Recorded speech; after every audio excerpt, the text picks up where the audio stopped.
the our students and the teachers and the resource person and the moderator so that they can continue their job. Okay, good morning, everyone. I think today we have another important topics in the pediatric surgery, the posterior atrial valve, that PUJ obstruction, and vesicular reflux. So all the three cases are there. We have to see the important thing in posterior atrial valve. I think all our star performers, the moderators, the expert, and his teachers and the students, along with secretary and his office, all the supporting staff. So what's most important to be discussed, I think, the presentation, few words about the development and the long-term follow-up.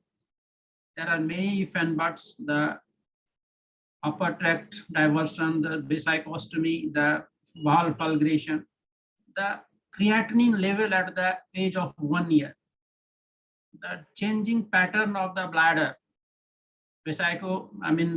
sometimes hyperreflexia, sometimes hypo, sometimes myogenic failure. So these are the patterns, long-term follow-up is there.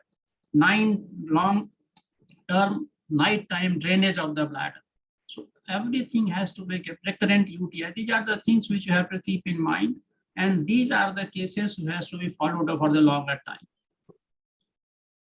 Many things have come, and I think we will all discuss this. The VUJ, the vesicular reflux, the different aspects of the implantation, the pros and cons of all those things, the PUJ obstruction, when antenatal diagnosis, and the intervention in case of this PUV. So these are the things which we have to consider one by one and to make the things clear for the students. Thank you, and please proceed, sir. Moderator, over to you, Dr. Chatterjee.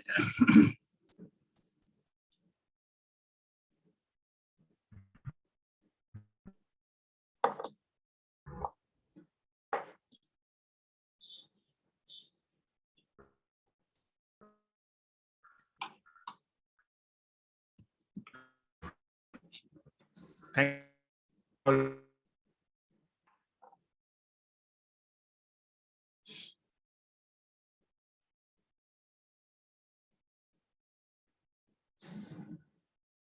Yes, Uday Shankar Chatterjee, please. Dr. Uday Shankar Chatterjee. Hello.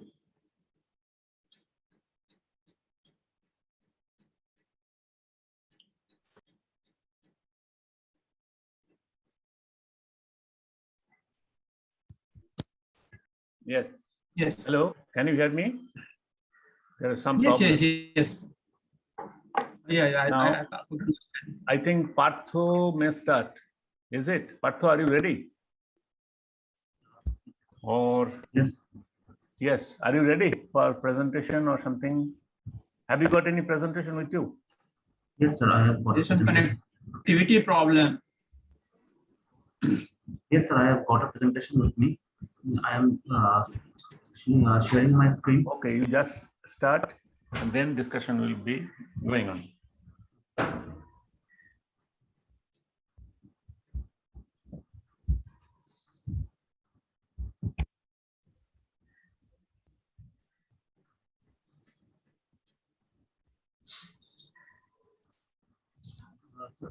My screen is visible, sir.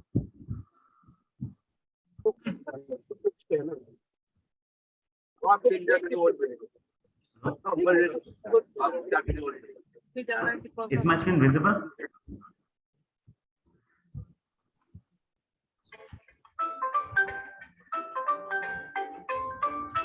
Hello, sir. Hello. Yes, visible. Yes, I am starting my presentation on the posterior urethral valve. I am MCH rural resident from SSKM Hospital. Now, A bit louder, please. So can you hear me now? A bit louder, yeah.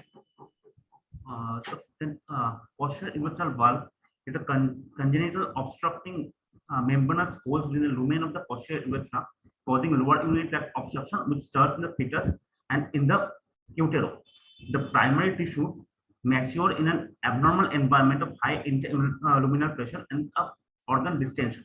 This usually causes a universal injury in the whole of the urinary tract. This is considered the most common structural cause of urinary outflow obstruction in pediatric practice, and this is the most common type of obstructive uropathy leading to childhood renal failure. There's incidence of about 1.4 to 2.1 per 10,000 live births, and the 10% of the prenatally diagnosed hydronephrosis. Now, going to towards the history of this, it was first recognized by Morgagni in 1769 and confirmed by Langenbeck in 1802. Young classified this valve based on endoscopic appearance into 3 types. Now, these are the 3 types of posterior urethral valve which are seen mainly. The most common is a type 1, which is present in around 95% of the cases. This valve arises from the vero and insert in the midline proximal to the external urethral sphincter. The type 2 extends from the vero proximally and the posterior superior to the bladder neck. The type 3, there is an annular ring which is due to the persistence of the urogenital membrane after urorectal septum divides. Now, this is the pictorial depiction of these 3 types of valves we can see. One thing, slide is not moving. Okay. Okay, sir. There is some problem. 1 minute. Yeah, sir, now, Okay. Now it is. It has Make changed. slide full view. Make slide full view. yes, sir, I am making it now. Is it visible, sir? It's visible, but it will be better if it is slide view total. Can you do that from the slideshow? Yes, sir, I have changed it to the slide view. Slideshow. You Go to the right downward, the slide view. You have to click. Yes, sir, I have made it a slideshow, but is it Okay. visible as a slideshow? No, No. it's not visible as a slideshow. Okay. Sir, 1 minute. I'm just Sir, stopping and do we taking- require to have this presentation? no, it is We need just to see, this is a practical based approach. yes. One thing, that's why I requested teachers to start from anywhere. So we have a What should be the presentation. diagnosis? We have a presentation for. We have a presentation as a mock test, which is Nirmal. No, you can go on questioning. Yes, from stopping the slideshow from every point. Is it okay? So, what should I do, sir? I will continue with the Huh? presentation, or there will be a case discussion. You from your just side? no. You just keep the slide ahead.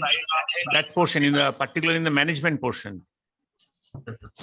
Then the teacher will ask question about how to diagnose, they will ask you. Okay. Okay, sir. I am going towards the management of the. Okay, keep the slide there at the starting point of management. Okay, management approach at birth. Now, Nilanjan, Yes, sir. you start any question, particularly which is not clear or sometimes it may be confused for the student. It should be asked and discussed.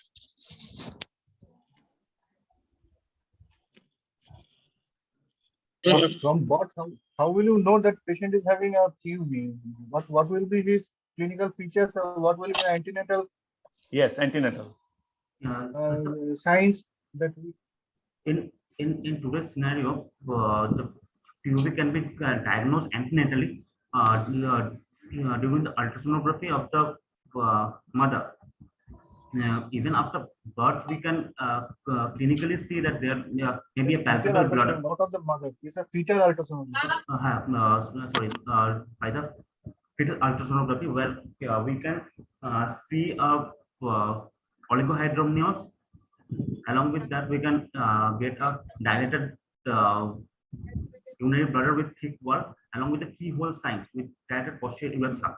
Along with that, we can get a bilateral hydronephrosis with renal dysplasia, which may give us an idea that the patient is already having a posterior urethral valve with lower urinary obstruction.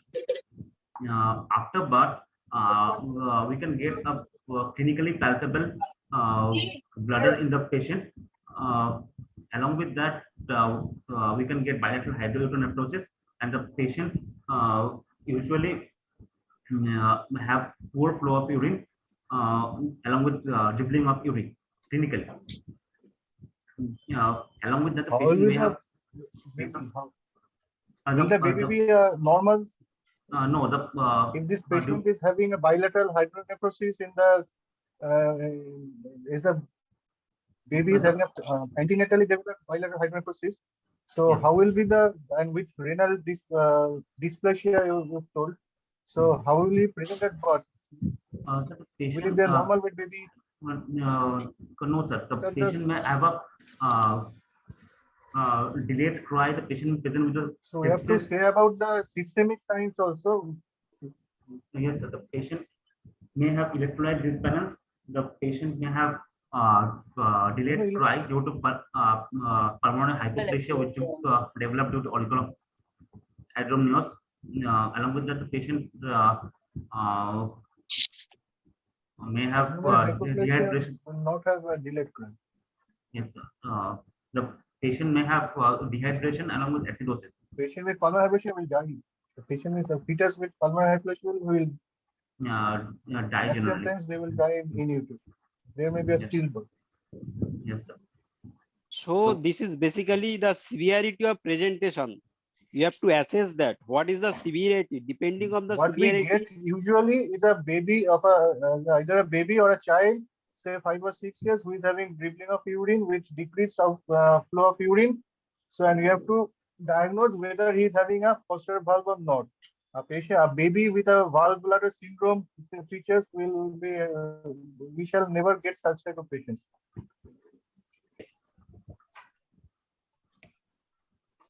antenatal presentation depend on severity of disease mainly.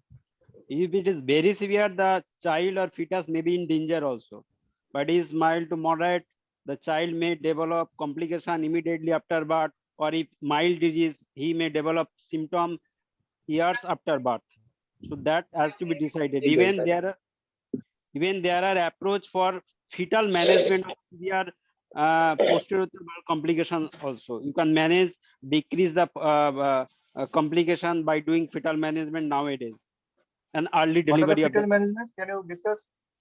Sir, the fetal management, first we have to assess the flutter of the patient along with the oligohydramnios. Then we can go for amniotic shunt by Rodek shunt or Harrison shunt. And along with that, now we have opportunity of doing fetal cystoscopy. Fetal cystoscopy and pulverization of the posterior urethral valve in utero. These are the options we have. What type of cystoscopy? Is it retrograde or antegrade? Antegrade. We go through the bladder and then pulverate the valve. What will be easier? A Sir, vesico. the shunt will be easier, sir, comparatively. So the definitive management will be done after birth. Yes, sir.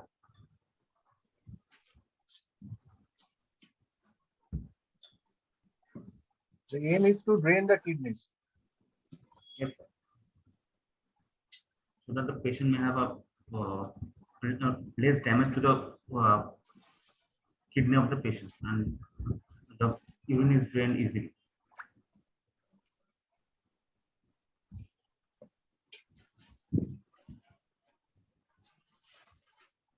So patient may have what we get regularly is a patient of say 3 to 4 years or 5 years who is having dribbling of urine, having decreased flow, and having suprapubic pain.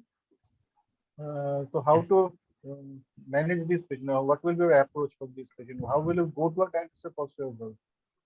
Sir, first we have to clinically examine the patient, whether the patient is having a palpable urinary bladder. If it is present, then the patient is in chronic urinary retention due to this posterior urethral valve. Along with that, we have to see for the flank fullness if there is large hydronephrosis or not. And then we Only possible, you have to keep other DDs also in your mind. yes, yes sir. You don't attack the word posterior valve at the first when you first see the patient. Yes sir. So Patient is clinically we having will assess bladder the obstruction. yes sir. So we have to along with the palpable bladder, we have to examine the external urethral meatus of the patient to exclude thymosis or meatus stenosis, which is more common in this age group. Along with that, we have to go for a ultrasonography of the kidney ureter bladder for this patient, so that we can get the assessment. Then, if we suspect the patient is having a posterior urethral valve, if the other diseases are excluded, like the thymosis, the meatus stenosis, urethral stricture, then we can go for a VCUG for this patient. Which will give us an idea about the bladder, the posterior urethra, as well as the upper tract. Then we will plan for management in this patient. We usually first do a complete blood count along with the urea creatinine and electrolyte for this patient, and as well as urine, RE, and CS, that is sensitivity for this patient. Then we will go for the immediate management for this patient. If the patient is having a posterior urethral valve, we will go for a cystoscopic perforation of the posterior urethral valve for this patient. Dr. Sinha, Yes. Catheterization in a PUB patient, it is easier or difficult? Sir, it is easier. Why? Because the valve usually obstruct the flow from the bladder to the urethra outside. How are the valves? How are the valves situated? How are they placed? Sir, the valves usually It's like a flap valve syndrome. Flap valve. It is a one-sided valve mainly, one-sided valve, not a one-sided two-sided valve. valve. Yes, sir. It stops the urine from going from bladder to outside. It and it does not do the reverse. So it is a considered flap valve. So catheterization is usually easier for this patient. So your catheter will go easily to the bladder, but urine will not come to the outside from the bladder. Yes. Another thing is sometimes posterior urethra is so dilated that your catheter may get coiled inside the posterior urethra itself, if it specifically associated with it hypertrophy of the bladder neck. So in that case, you may not be able to put the catheter inside the bladder. That may also happen.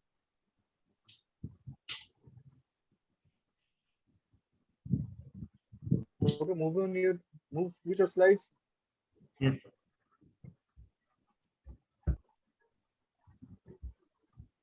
Yes, sir. I am going towards management approach at birth. Nada, ayo. Describe this. VCUG. Go to the previous slide. Describe this VCUG findings. Sir, this is a VCUG done in a child which shows a dilated Go for posture. VCUG at first. So first we will go for a ultrasonography, as it is less invasive, and after getting a sterile urine in this patient, we will go for a VCUG. Okay, describe the features. Yes, sir. What you will see for Yes, the first image is a lateral view which shows the dilated posterior urethra along with the irregular wall of the urinary bladder with diverticulum. The second image What shows is this called? so bladder What is diverticulum that? along. What is that? Means Why there is narrowing of the bladder over there? They will. This is called hypertrophy of the bladder neck. You have to utter this word. You just mention the a finding on the MCU. What are the defined finding that will suggest that this is towards a posterior valve? sir, in the MCU we can get a In distended. this picture, you say in In the second image, we can show a dilated bladder along with bilateral grade 5 vesicular reflux. dilated bladder, that is not a proper term. So, distended bladder. And Uh, and irregular wall. irregular wall outline. Irregular outline Second. along with thick wall we can appreciate from this image, sir. But there is bilateral grade 5 vesicular reflux. So with reflux, irregular reflux, and describe the urethra. Yes, there is dilated posterior urethra. The anterior urethra seems to be normal in the MCU. So dilated, tortuous, wider posterior urethra, along with there will be hypertrophy of the bladder neck. Yes, sir. And thick wall bladder with diverticulum and irregular wall. So these are suggestive of posterior urethral valve in a boy, in a child. Yes,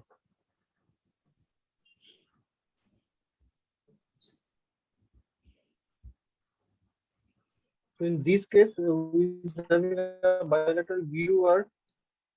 What will be your management? our first priority will be to drain the bladder and then we have to follow up the patient. With, How will you drain? How will How you long will you drain? drain the bladder? So, first we'll do a catheterization for this patient for immediate management. What and would be the size of the catheter? Sir, it depends on the age of the child. It is around Tell me 3 this to 4 years. It is a 3 to 4 year child, so we can insert around 8 French catheter. 8 French catheter will be very difficult. Now, suppose this is a 1 month old baby. How will do catheterization? In this case, we usually prefer a infant feeding tube of around 5 French to 6 French. How will maintain that infant feeding tube? Yes, sir. We will fix it with a micropore dynaplast to the penis of the patient and to the thigh of the patient. It's very difficult to maintain in that position with the dynaplast Most or of the micropore. time, Is there Yes, any ma'am. other option other than catheterization in a Madam is saying infant? something. Madam, Yes, ma'am. most of Hello. the time the infant feeding tube gets coiled up in the dilated posterior urethra. And since it acts as a second bladder, a few drops of urine will come out through the catheter and there will be a pericatheter leak. So while performing catheterization, you can ask your assistant to put the gloved little finger with the xylocaine jelly and push the posterior urethra and bladder neck up anteriorly and maintain pressure, and so that the catheter can be guided into the bladder. It's very difficult, like the teacher was saying, it's very difficult to catheterize a 1 month old neonate even with an infant feeding tube. It usually gets coiled in the posterior urethra. You have to guide it with a little finger in the rectum. Thank you, ma'am. Is any other option than catheterization in a 1 month old child with some form of sepsis? Sir, we can go for a. You can perform an SPC. You can Yes. perform an XPC. You can do a suprapubic puncture with a 18 gauge Gelco. And as you said earlier, the bladder is not dilated, it is hypertrophic and the wall is so thick. In the bladder itself, the lumen is very little. So it's difficult to perform an SPC also if the bladder is hypertrophic. It's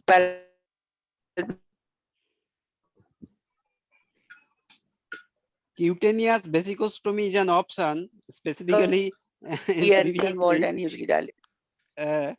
and that may be maintained for at least 6 months or so before definitive treatment can be done. So how And long by will-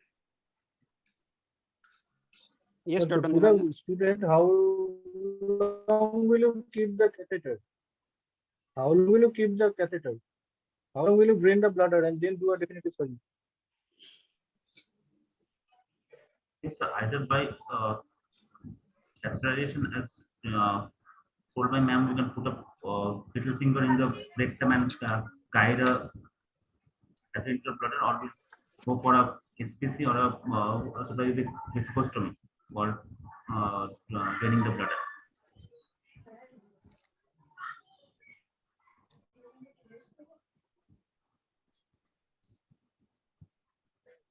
Okay, go to the হচ্ছে না next তো slide. I did. আওয়াজই নেই কি বললাম বুঝলাম না Go to the next slide. Sudip sir has joined. Sir,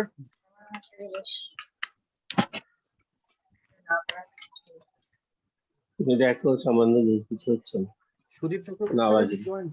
Sir, আস্তে একটু বেড়েছে একটু পাচ্ছি Partho, হ্যাঁ, ঠিক আছে hello. Yes, sir. চেহারা দেখো How সব do you পুরো perform tight MCU in a 1 month or 6 month old child? Is possible? Yes, sir, it is possible. First we have to estimate the bladder capacity of the child. Yeah, by if it is a neonate, we can estimate by the formula by 7 into weight in kgs of the patient.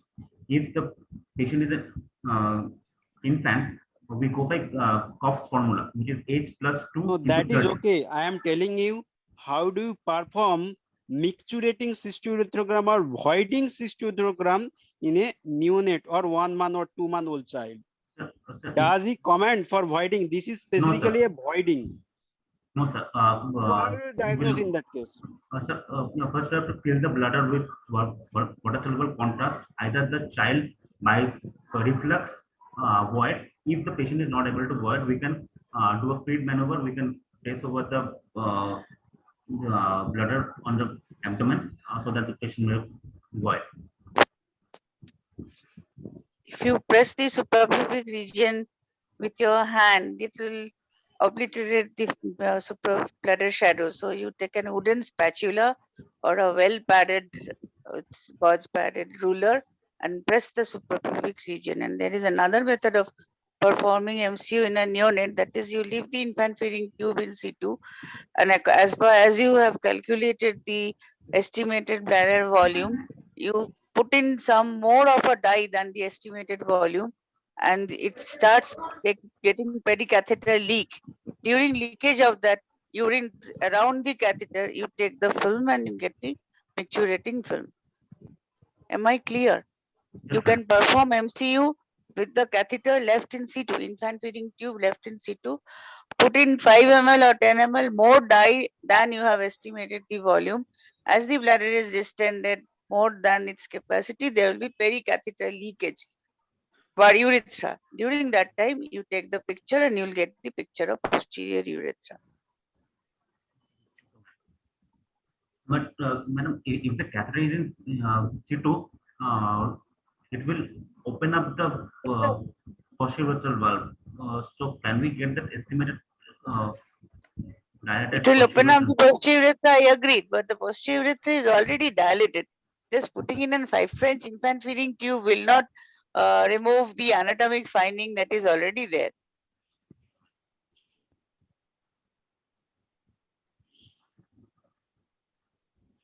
What type of dye you use, Partho? What type of dye? Sir, we usually use iodinated gastrographin dye around Gastrographine. Why not urographin Why not 60%, 1:1, urographin? Urology. oh, sorry, diluted with urographin, N7. urographin set. Sorry, sir. You should dilute with normal saline, 1:1. Yes. It is 76% urographine which has to be diluted adequately as per ma'am said. Okay. Yes. Yes. Mm.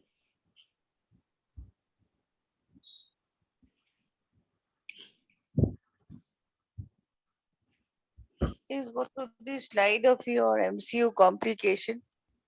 Please read out your slide.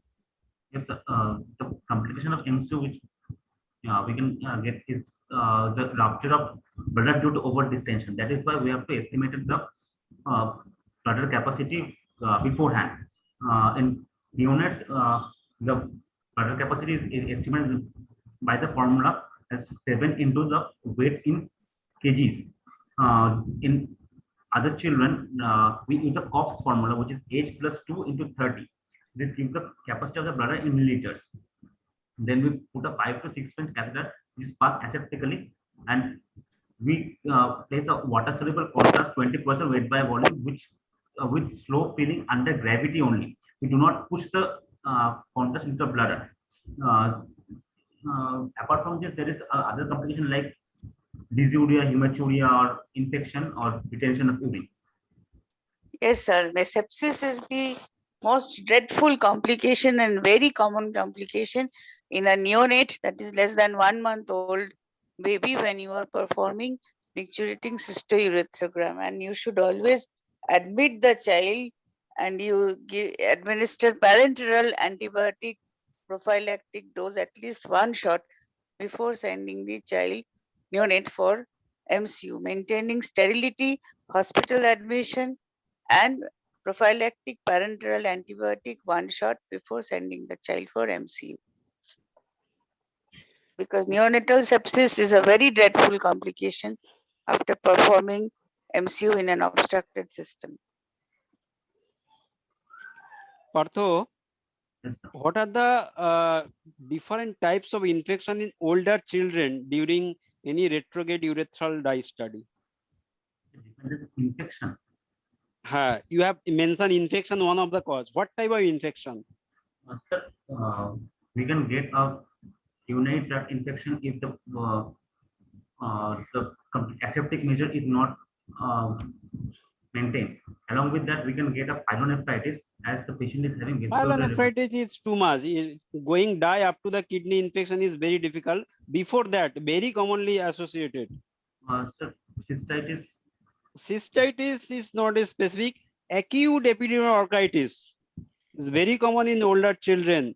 If you give antibiotic resistance is feel or urine is not sterile. Acute epidural orchitis presentation is usually swollen scrotum or testes with pain and fever immediately or 1 to 2 days after the dye study. This is very common. Okay, go ahead. Dr. Partha, what are the different pressure pop-up mechanisms in this distended bladder for the fetus? Yes, sir. There may be a V-vertic urethral reflux distress of a single kidney, which takes the brunt of the whole reflux, and the other kidney is preserved. This is one type of mechanism. And other are the large bladder diverticulum may form. The patient may have urinary ascites and even urinoma. These are the pop-up mechanism which can occur in a so are these future. good for the child? Urinary ascites, urinoma, are these good for the child or bad? Yes, sir, the prognosis usually becomes better in this cases as one of the kidney or sometimes both the kidneys preserved in this patient, as the brunt of the back pressure is taken by someone else by this pop-up mechanism. Yes, sir. Even there may be a patent urachus through which the urine leaks and protects the kidneys. Patent urachus with a urinary discharge from the umbilicus. In presence of bladder outflow obstruction in the posterior urethra, the neonate may have patent urachus with urinary discharge, which acts as a pop-off mechanism. Yes, sir. Partho, can you explain how does this urinoma happens? Where from this urine get deposited inside the abdomen or peritoneal cavity?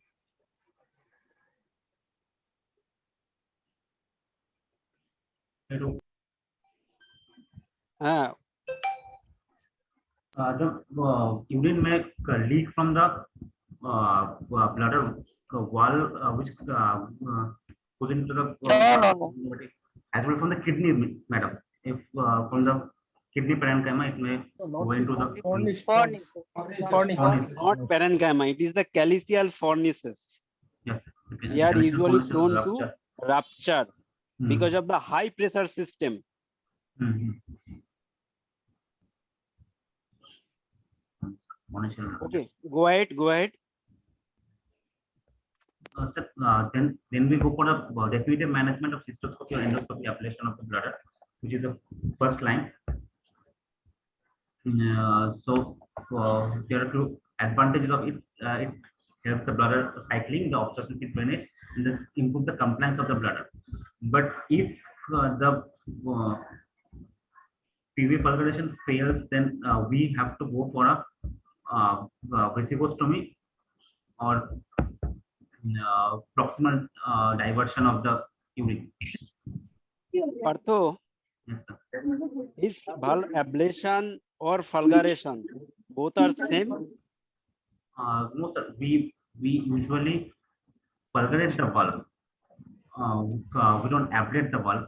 We go for a pulverization. We just cut the valve by any either diathermy cold knife or laser, and we do not try to go excessive cut that may lead to stricture later on. So we just cut the valve so that the How do you fulgurate in a neonate? How do you do fulguration in a neonate? You cannot have a resectoscope for a neonate. So how do you do it? Then we can use the Bugbee electrode Through a through a spinal needle, which we pass through a forefront neonate composite neonatal cystoscope. You can use a valve, and you do not fulgurate all three valves at the same time. You only fulgurate two, withdraw your system, and then put some prophylactic pressure, see for the stream, put in a catheter, keep it the catheter for 7 days, and you follow up the neonate very closely. Especially most of the time, the neonates do not improve after first valve fulguration. It takes quite some time for the baby to stabilize. So you'll have to do a repeat cystoscopy within 6 weeks to check for residual valve. Why do you need proximal diversion? Vesicostomy would have been sufficient. Madam, if even after vesicostomy, the hydronephrosis or the upper tract is not. Most of the time, the ureters are very much dilated and tortuous and atonic, and there is functional vesicular junction obstruction due to the thickened bladder wall. So a vesicostomy will not improve blood urea creatinine level or will not drain the upper tracts adequately.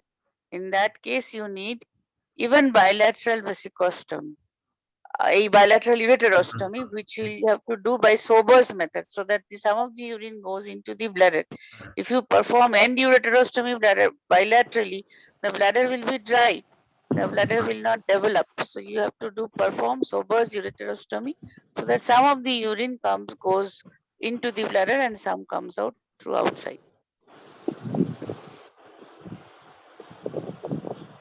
So where will you admit the valves? Where is the position? At 5 and 7 o'clock and 12 o'clock. These are the three main locations. We usually pulverate two of them at 5 and 7 o'clock. How long will it keep the catheter? For around 5 to 7 days, we usually keep the catheter. After that, we remove the catheter and see for the uroflowmetry of the patient. Do you want to do a cystoscopy postoperatively?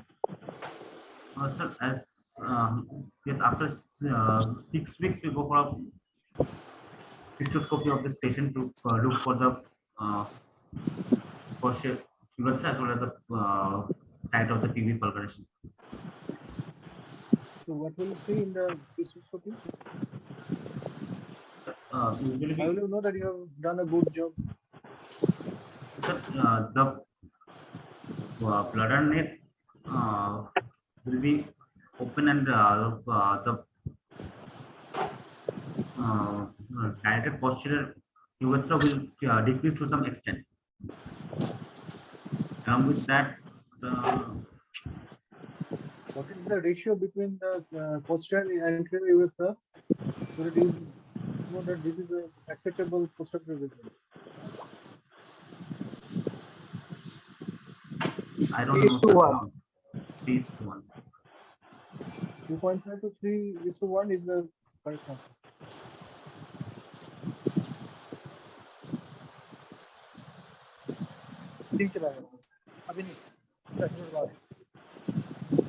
If you've done a viscostomy, when will you close it? If you have done a viscostomy after the definitive management, we can close it. Viscostomy, we don't go after definitive management. It is done before. Yes, sir. For After the time to get for the definitive management. we'll close the viscostomy after the definitive management has been done and the patient is voiding normally.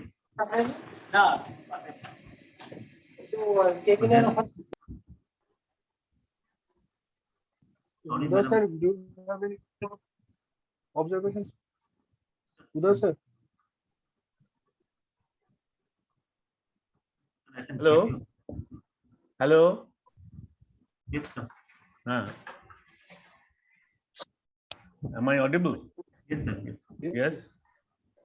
Yes, sir. Your question, please. Pardon, your Sir, Nilanjan sir has asked when we will No, close. do you have any other observations, sir? You can ask anything. any particular question? Okay, no. You just carry on.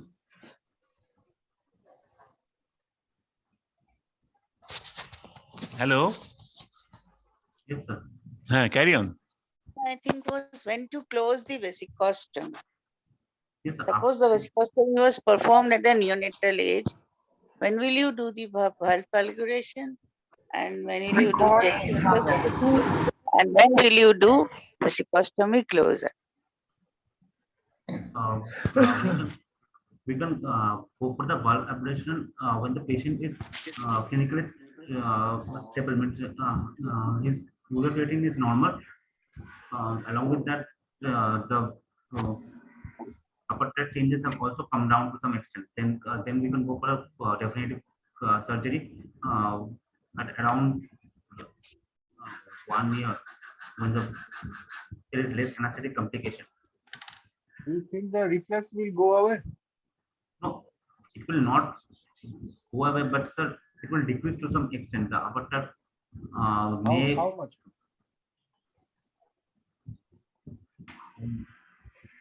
I don't know the percentage actually, but Persists in maximum patients.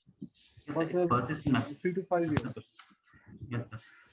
So when the patient will be Take fit about for 5 years before the reflex goes off. yes, sir. So you have to keep in mind of the you have to do a regular follow-up and keep in mind that infections don't occur to keep the upper tract safe. Partho, even after fulguration, patient does not improve.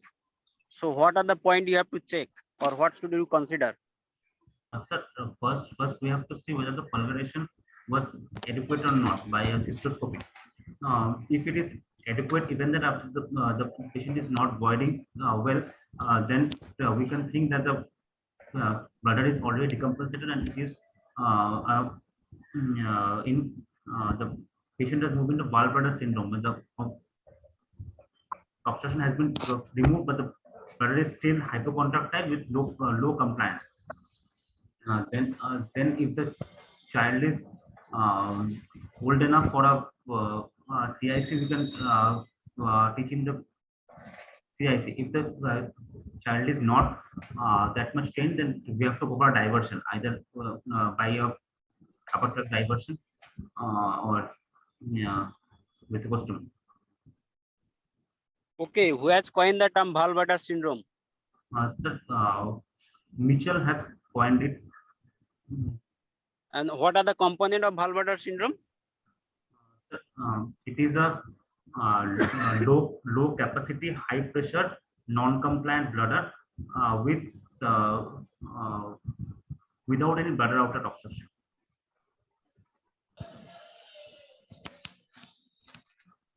Yes, that's true.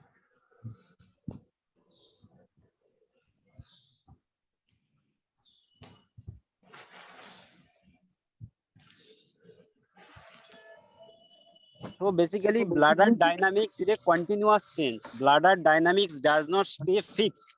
It is continuously changed in presence of.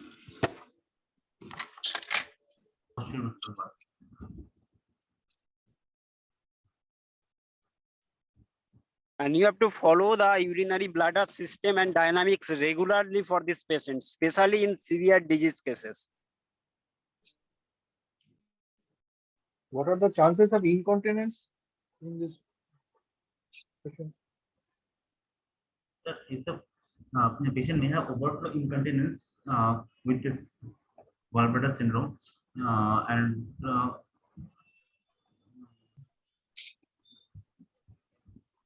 chances of percentage, I don't know, sir. But if the bladder is usually even over distended, so there is chances of getting a urinary Only due to incontinence. overflow incontinence. Sir, am I audible? What are the causes of incontinence? Causes of incontinence. One component of your gallbladder syndrome is myogenic failure. Yes, sir. There is Day2 instability, and also there is polyuria. Yes, polyuria and Day2 hyperreflexia in this patient. So that may lead to urinary incontinence. So a child who after proper fulguration becomes continent and then again develops nocturnal enuresis and incontinence, as sir said, it's a very ominous sign because the child is passing out high volume, low specific gravity urine. There is hardly any concentrating ability of the kidneys. Patient is passing whatever glomerular filter that he or she is accumulating. So a child who becomes continent and then again becomes incontinent, that is a very ominous sign in posterior valve. As ma'am says, there is decreased concentrating ability of the urinary system or the kidney. So what are the electrolyte abnormality that can determine the prognosis? We have to go for a sodium, potassium, and fluorine for this patient, which may be which may be deranged in this patient, along with the urea creatinine. Can you briefly outline the follow-up protocol for such patients? You have done neonatal valve fulguration.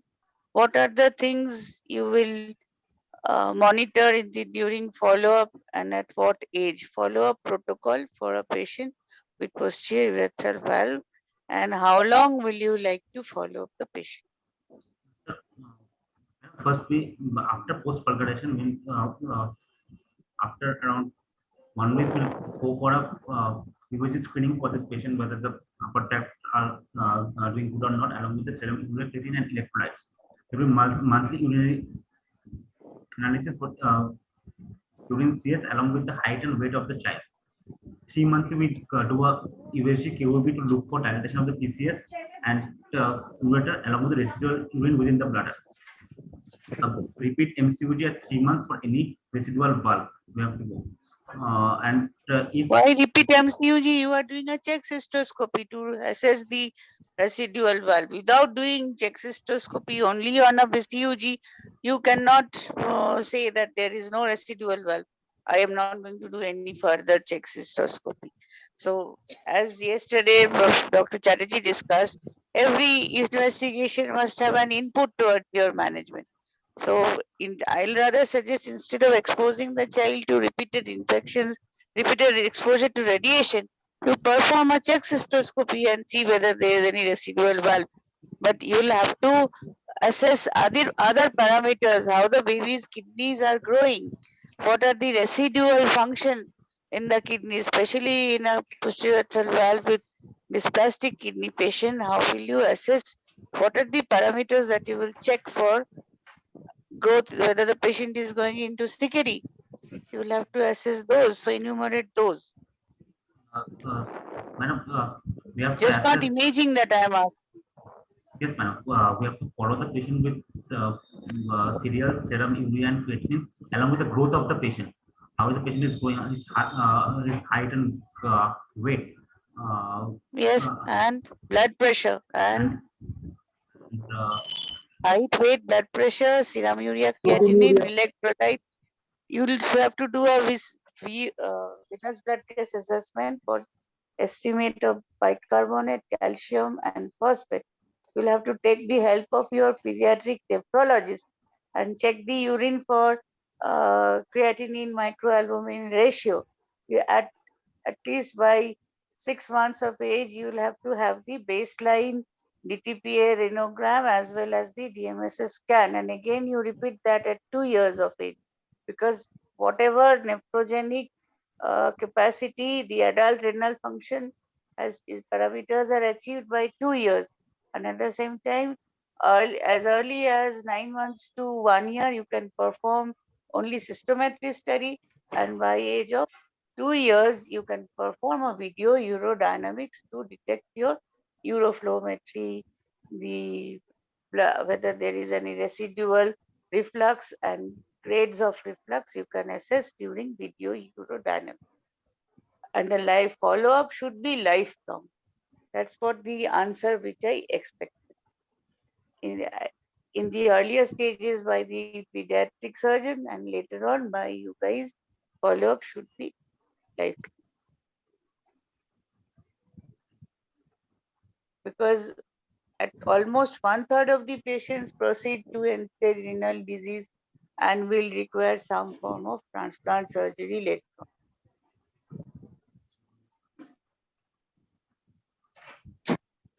In the antenatal treatment, you have mentioned vesicoamniotic shunt. What are the complications of vesicoamniotic shunt? Yeah, there may be a premature termination of pregnancy, and this procedure there may be Displacement of the shunt. disconsumption, maybe infection, which during the procedure, and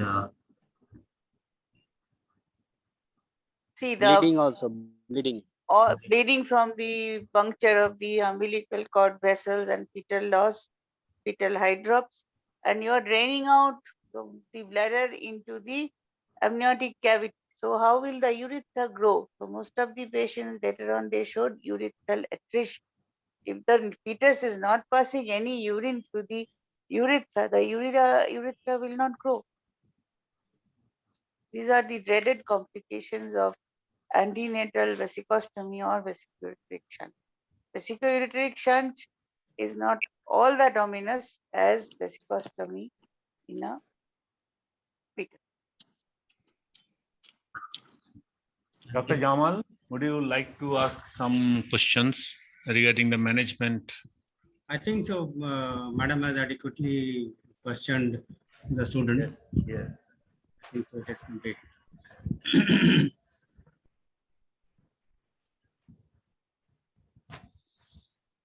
Then proceed to next slide. Anything?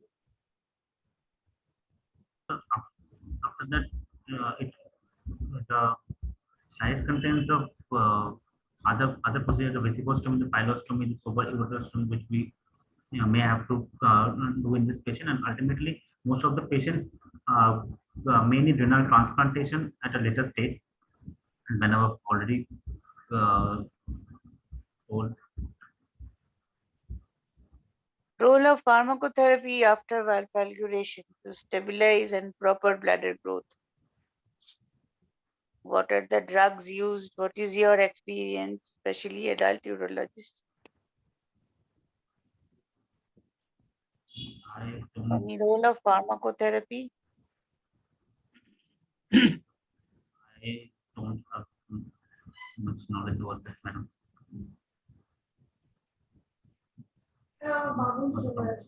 Professor Chatterjee, will you elaborate? Actually, Madam is asking about the management of bladder outlet.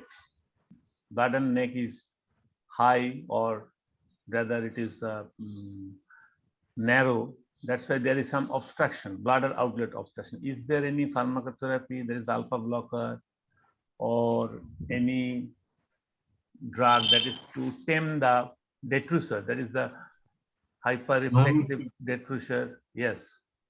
We Can can you give mention? alpha blocker as there is a bladder hypertrophy.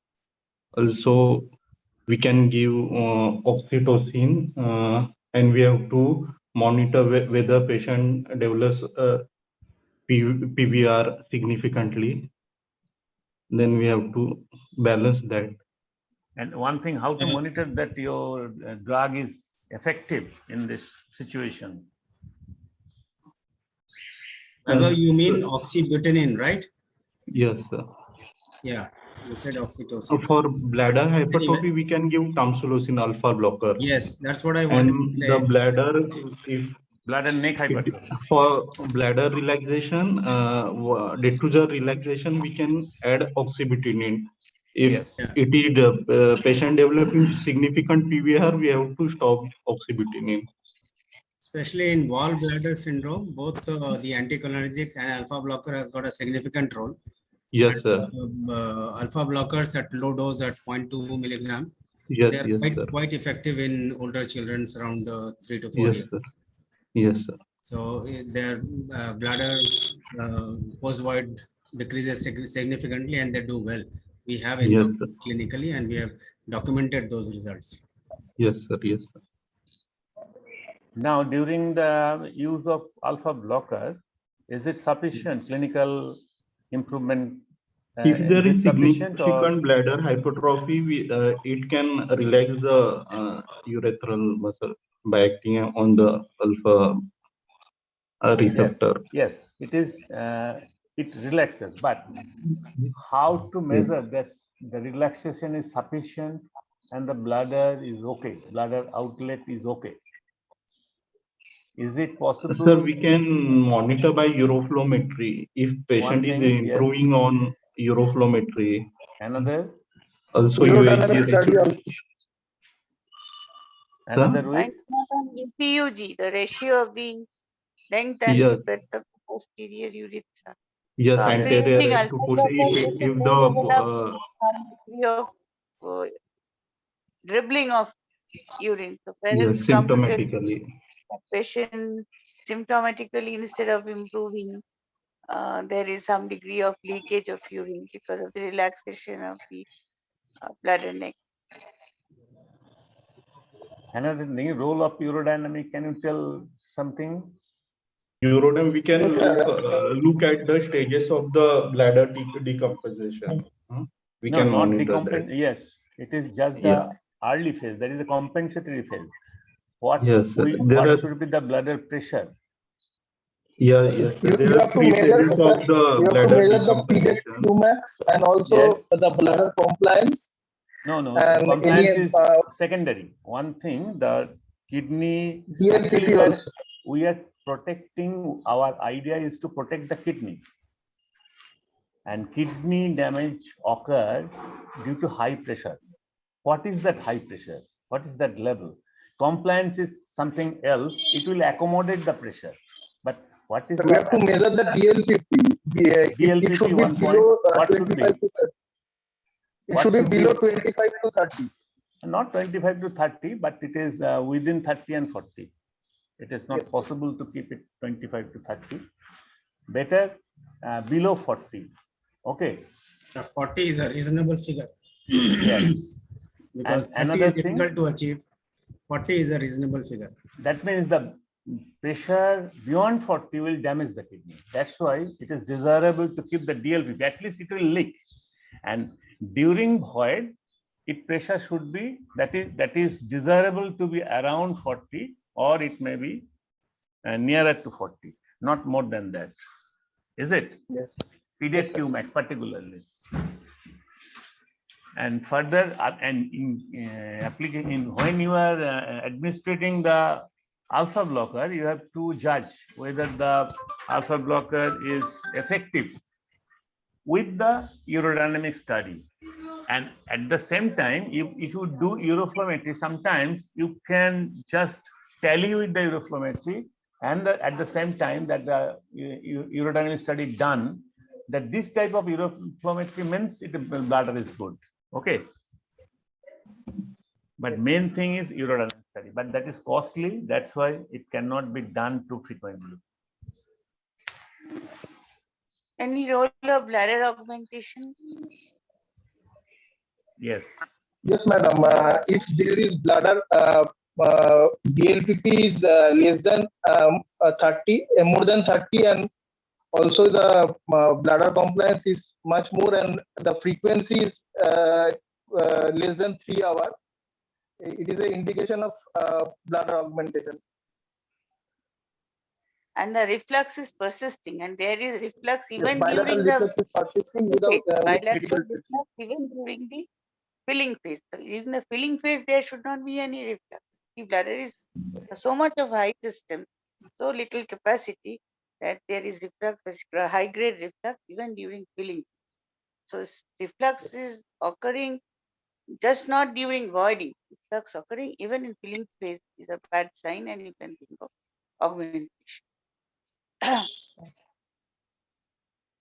Augmentation with or without uretary reimplantation, which is very difficult again in a very thick walled, because you cannot reimplant in the augmented area. You'll have to reimplant in the native area only.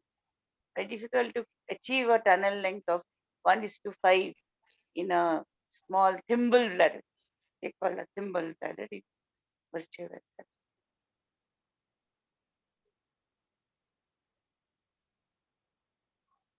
what is, and augmentation is again an adjunct procedure before a transplant, because the two native kidneys, which is the bladder, which is the culprit, if it can destroy the two native kidneys, it will jolly well destroy the transplanted kidney also. So the bladder function must be properly stabilized even before you think of a transplant. Some of the posterior valve patients even may need 2 transplants during their lifetime.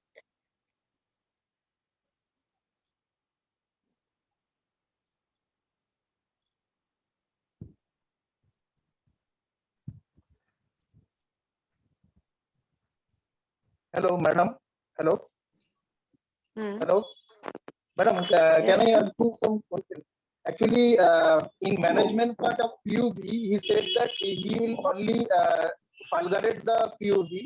So, do you, in the same setting, if patient has phimosis, so should we do the circumcision also in the same setting? Yes.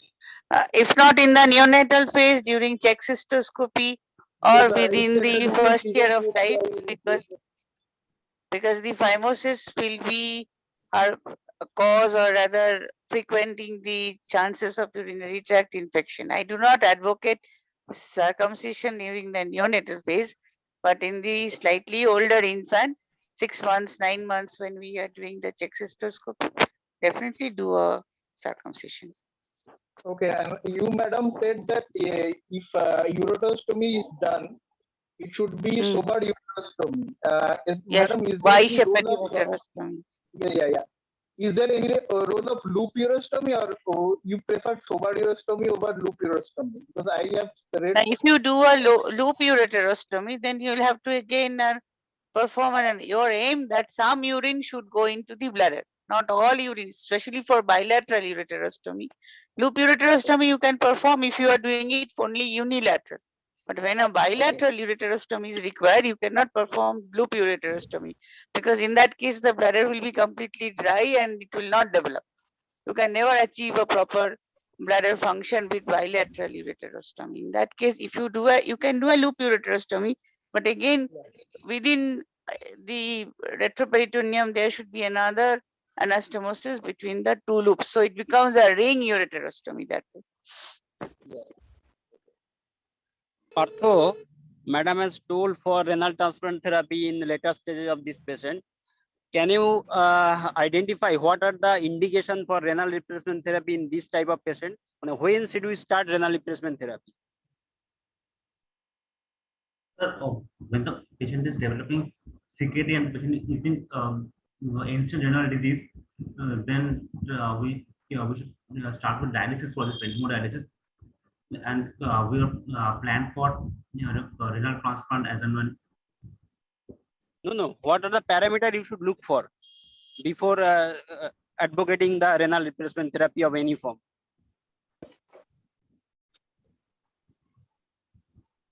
So, there is a part criteria, I think, for including urea, creatinine, electrolytes, acid-base balance. Sir, if the patient is having hyponatremia or hyponatremia, What is the level? more than Hypo. Anyone your colleague? Partho, you may not need to answer. Anyone from your colleague? Sodium should be less than 100, chloride should be less than 90, acidosis less than 6.5, and also osmolality, urine osmolality should be less than 210. These are the criteria. No, sodium less than 100 and more than 165, both are criteria. What is the criteria for urea creatinine in diabetic, non-diabetic patients? What is the criteria for is there pulmonary patient developing pulmonary edema despite adequate therapy? Patient developing pleuritis despite adequate Serum therapy. Patient developing very serum severe creatinine at serum what is the serum creatinine level? The serum creatinine at the age of 1 year is a very 1 year prognostic should be more than indicator. If it is less than 0.8, patient may not need any intervention in the further life. If creatinine is 1.2 at the age of 1, then there is high likely chances of developing renal failure. Actually, nadir creatinine should be more than 1 nadir creatinine. Yes. If it is less than 0.8 at the age of, likely to develop renal failure. At the age of 1 year, if it is more than 1 milligram, 1.2. So it will likely to develop. Also, there is a part criteria regarding this. If the patient at the toddling age of 5 years, if there is daytime incontinence, bilateral hydroureteronephrosis, proteinuria, ACR more than albumin creatinine ratio more than 300. These are the criteria for patient will require a poor prognostic value. So patient will require renal transplantation in the future.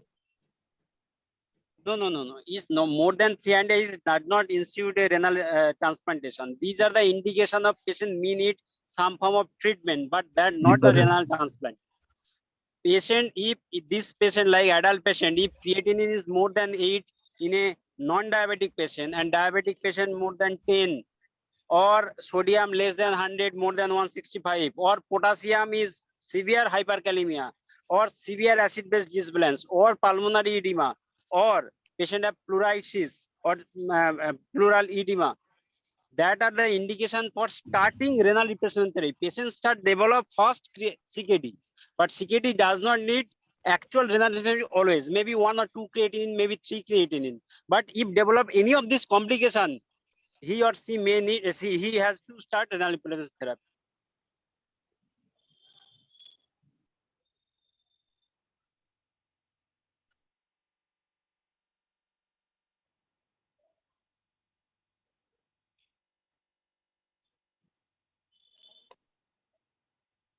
Okay, go ahead, Partho. Is there any more slide?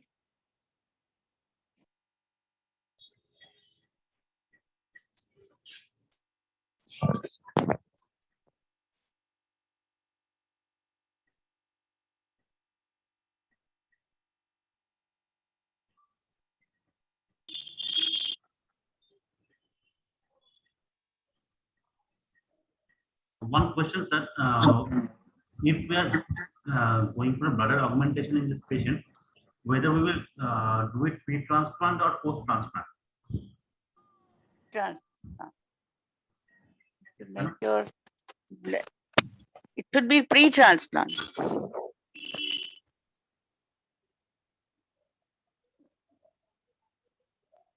Otherwise, my slides are containing all those things which have been already discussed.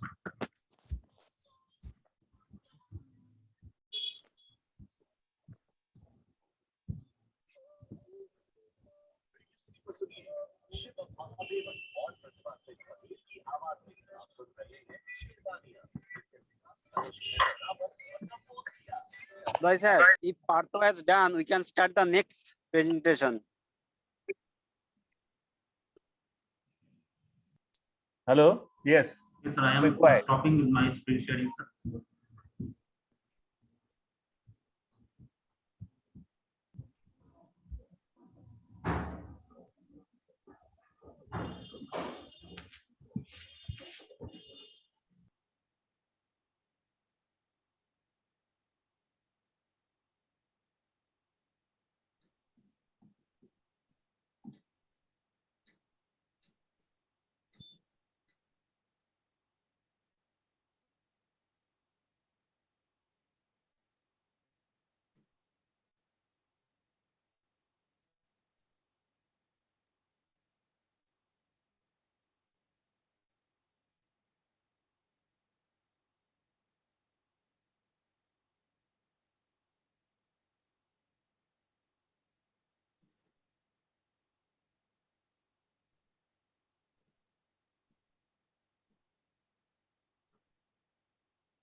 Hello? Am I audible? Yes, sir. Yes, sir, audible. Next, regarding Peugeot.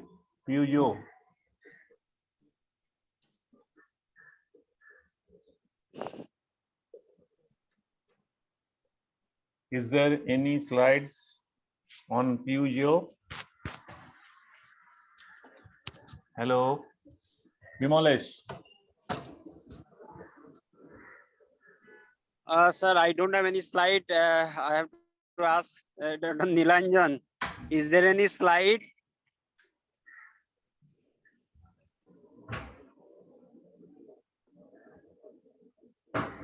Dr. Nilanjan?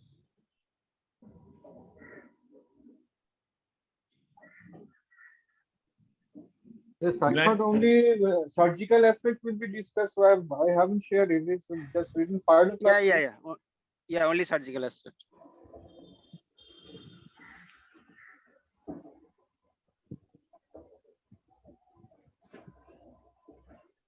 Nilanjan, you start. So as such, no slides have been done No for problem. You just pyeloplasty. ask. So what are the indications for the pyeloplasty? You are addressing to whom? Hello? Sir, you can assign anyone of the student. You can assign Yes, anyone of Dr. the Alam?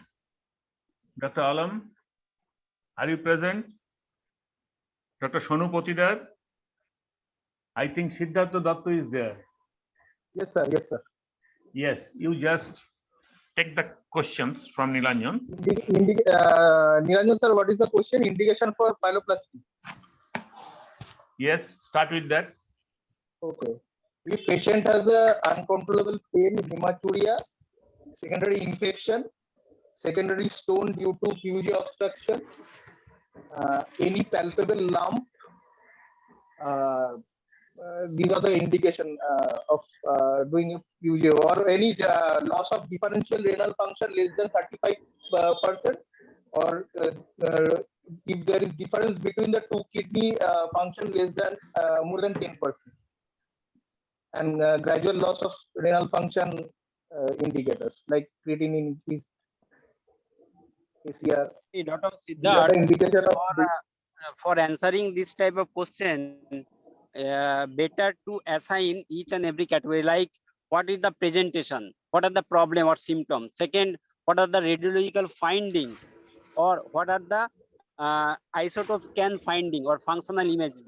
These three criteria combined for decide indication for the surgery. Yes, sir.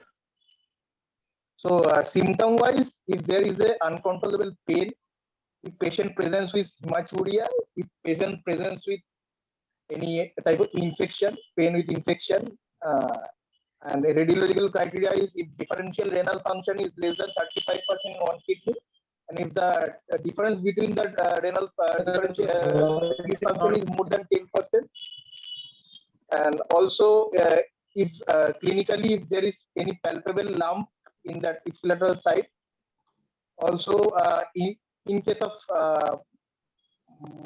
yes, these are the secondary stone due to the PUJ obstruction. What is the differential function? Remember, suppose there are bilateral PUJ, highly defined differential function. It is between the two kidney split function. If it is more than difference between the two kidney function is more than 10%, so it is significant. Both are damaged because both have PUJ. Yes, sir. So, is there any absolute renal function also that can determine whether go for the intervention or not, rather than compare with other? We are comparing with the normal kidney. If there is no normal kidney, I will compare. Yeah, absolute renal function we can assess with the GFR. If it is less than 60, I think it is significant in one kidney. To look at the curves, whether the obstructive curves or not. Sir? You have to look at the curves also. Yes, sir. Curves obstructing or not. Yeah, type 2 curves, it is obstructive. Even after in type 3 curve, even after giving lasix injection, if it suggests that persistent obstruction, and in follow-up cases also the obstruction is not is increasing, so it calls for intervention. Suppose there is a patient of PUJ whose renal function is 14%. How will decide whether go for the pyeloplasty or nephrectomy? What are the different other methods or other tests that can help you?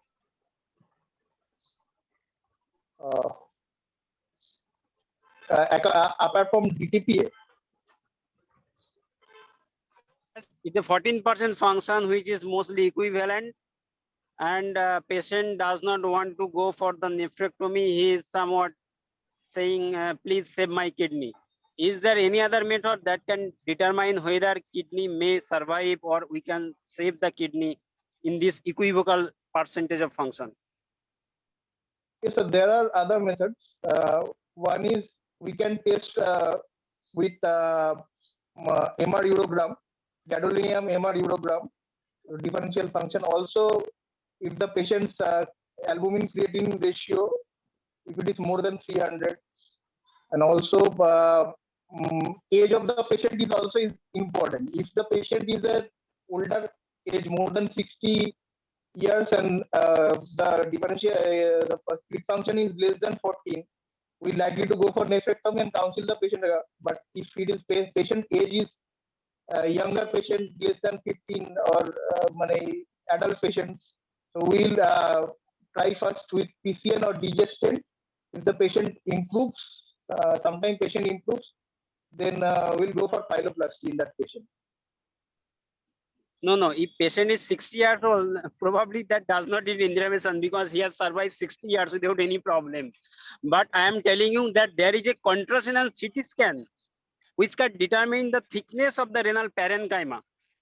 And in this 10 to 15% differential function, where you are not sure whether go for the nephrectomy or pyeloplasty, this meaty or thickness of the parenchyma on CT scan sometimes help you. If there is adequate thickness, you can go ahead with saving the kidney.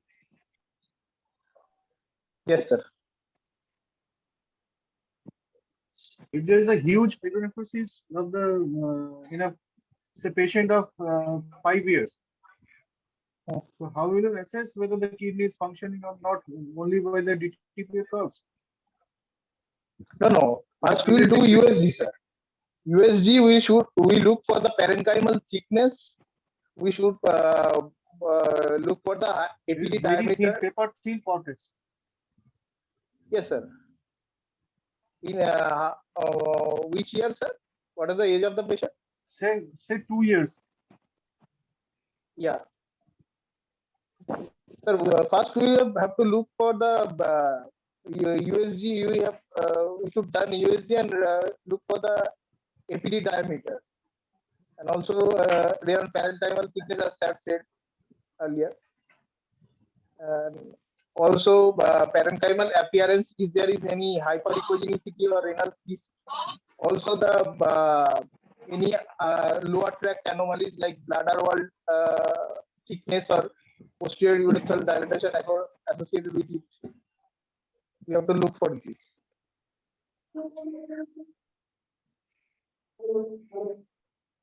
Is there any scope of diversion to see whether there is any? Yes. Do you want to put in a Yes, sir. Yes, sir. You can do. Hello. And do you want to do any test?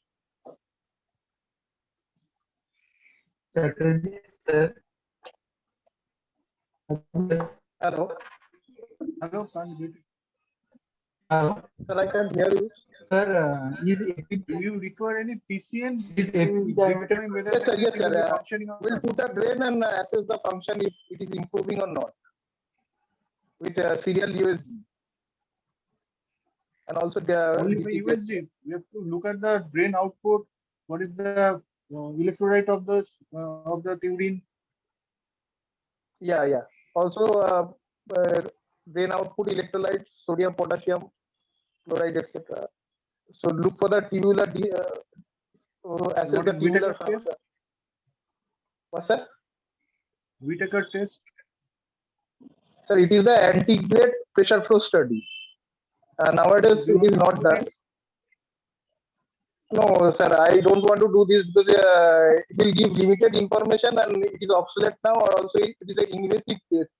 So it will not give so much. Done an invasive procedure.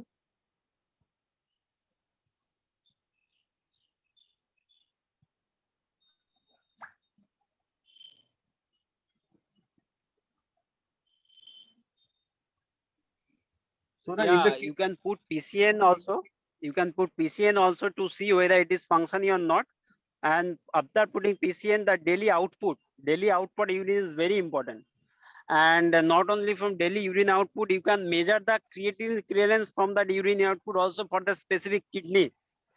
And by this creatinine clearance, you can assess whether we have to save or remove the kidney.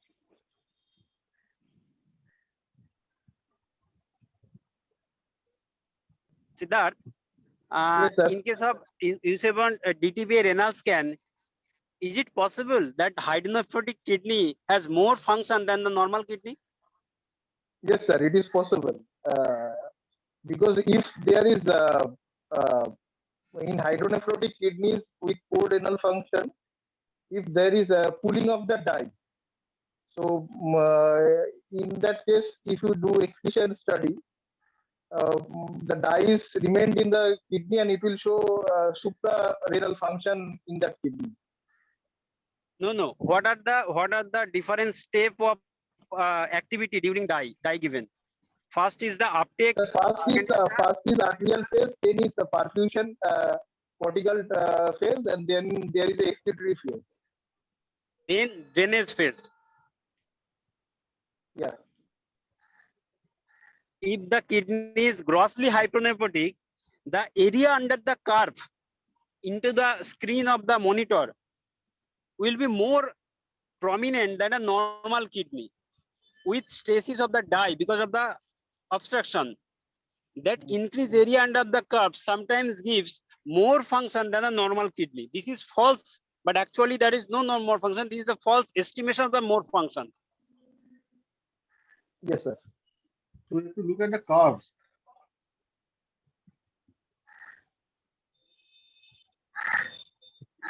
So don't see the function also only. You have to see the curve also, the T half also, and the renal parenchymal thickness also.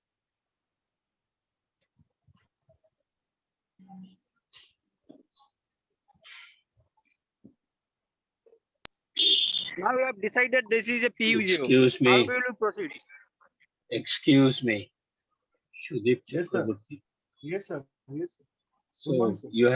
you have all discussed about this DTPA, and DTP. But what about the other radioisotope of studies before which will better detect the functioning renal parenchyma? So I think this is question to Kolani also. What is her suggestion? What about this DMSA scan or MACI or other functional studies before one go for nephrectomy in a child? Nephrectomy in a child, Sir, I will be most hesitant to do yes, we are unless and very until I am reluctant to perform. absolutely sure that the renal function will not improve. So So, even if what is your the suggestion? function is less than 10%, we perform a Yes, nephrostomy and wait and see whether the function becomes yes. better or not. And No, DTP urinogram cannot be performed before 50. after creatinine clearance and all these things, suppose if the creatinine clearance is a good measurement, of course it is functioning improving.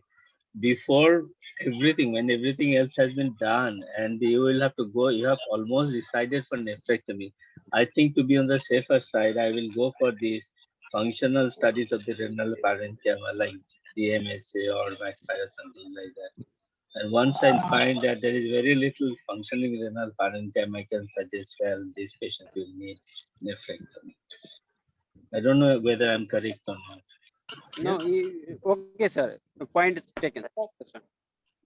May I add something? Actually, all these radionuclide studies have got a timeline because it depends on the functional maturity of the kidney. So it cannot be, suppose a antenatally diagnosed hydronephrosis, a newborn, we cannot perform any radionuclide study before 3 weeks. MAC3 is the earliest study, which is much more costlier and not available No, in all centers yes, in the Kolkata. question of nephrectomy also does not come in 3 weeks or 4 weeks or 3 months of time. 4 weeks of If it time. will So come we have to definitely wait. after some time, once the patient has already matured little bit, then only the question of nephrectomy comes. So that's why I'm asking for these studies, not in a newborn child or anything of that sort. The question does not arise. Siddharth, Yes, sir. do you renals can always before PUGO surgery if you have ultrasound, IVP or CT scan? What is the indication of DMSA renal scan or renal scan basically? Sir, for documentation of the worsening renal function, we have to do it for counseling of the patient. Renal function is always there on the IVP or the contrast CT scan. You can also get renal function. Yes, sir. And also post-operative assessment. Sir, an IVP will only give a photopenic, I mean, non-visualization of a very dilated system because the dye is so much diluted in the accumulated urine. So, yes, contrast CT urogram will give you a picture, but that will not be a quantitative assessment. I think DTP urinogram is the gold standard for a baseline as well as post-operative assessment, whether the kidney function is improving, remaining static, or worsening. Yes, that that's is what true. is important. As Lani has mentioned, you see, even in a non-visualized system in IVU or any of these radiographic studies, non-visualized does not mean that it is non-functioning. So this, I mean, IVU or all things, from this you cannot conclude whether the patient kidney is functioning or not. You cannot say, you may say poorly functioning kidney, non-visualized system, but you cannot utter the word it is non-functioning totally kidney. This non-function may be because of high pressure system only when this glomerular filtration has stopped. That does not mean that the parenchyma is not functioning. There is no functional parenchyma. So in that case, these DTPA or DMSA scans, they have role.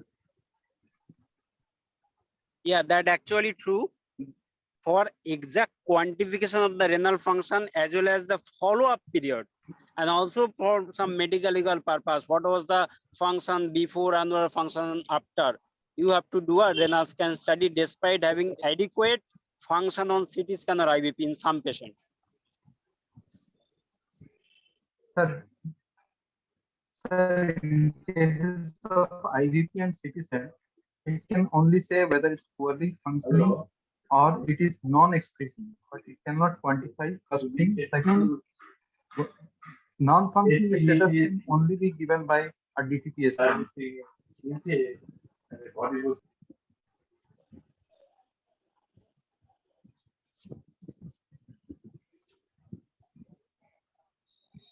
No, even in a very poorly functioning kidney where the glomerular filtration is really very low, then this DTPA is not the answer, because DTPA actually it is excreted to the glomeruli.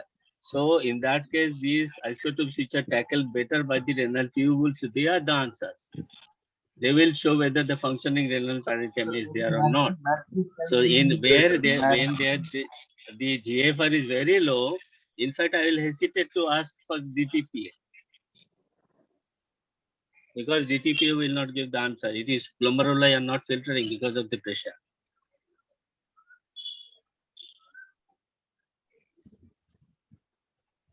So what scan do you prefer, sir, in that case?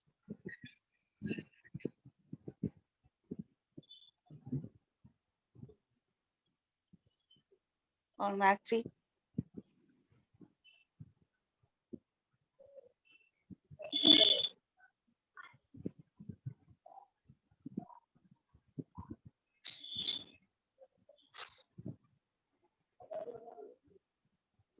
For all practical. That is for medical legal purpose also you need to do this DMS or MAC3.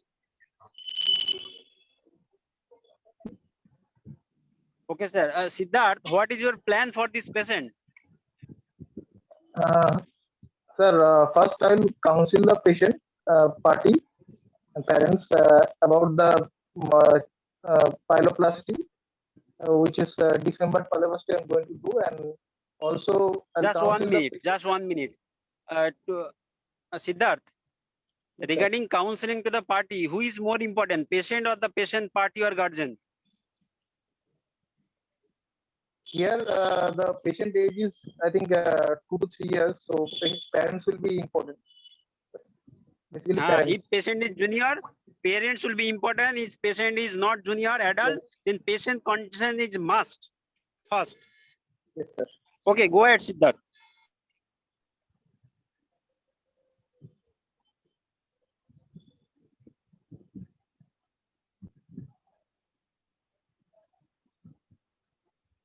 What type of operation would you like to do?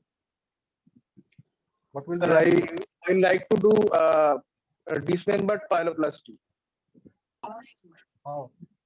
Your answer is not complete. You have to say everything. What type of operation? Be it robotic, be it lab, be it open. Sir, I like to do open dismembered pyeloplasty. Transperitoneal.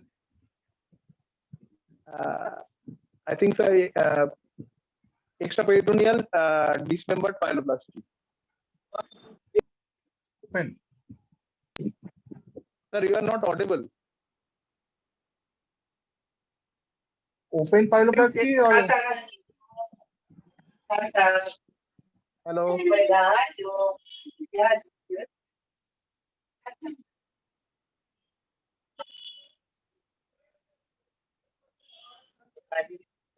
Hello.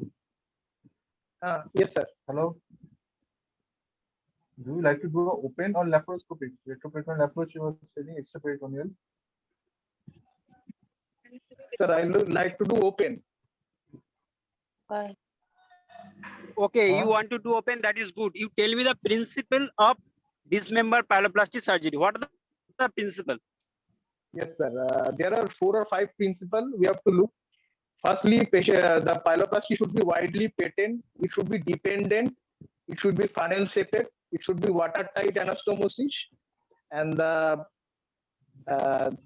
alignment of the pelvic cutting should be with kidney alignment.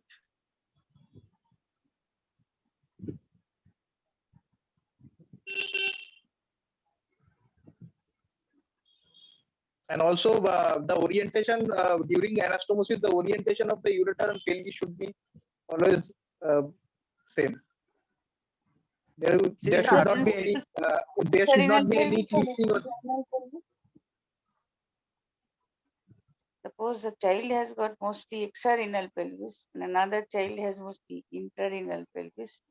Will there be a variation in any of your basic principles? Redundant extrarenal pelvis has to be trimmed, but for an intrarenal pelvis, there is so much of dilatation of the calyces and the pelvis itself may not be very dilated. So you cannot have the same amount of excision that you have for an intrarenal pelvis, rather when you do it for an extrarenal pelvis. yes, Be madam. very cautious. You should stay at least 1 centimeter away from the calyceal margin. Calyces should not be opened up during trimming of the renal pelvis. Main thing is the wide, dependent, tension-free, and the ureter should not be mobilized too much because you know the vascularity of the ureter, which is close. If you skeletonize the ureter before the anastomosis, bound to get.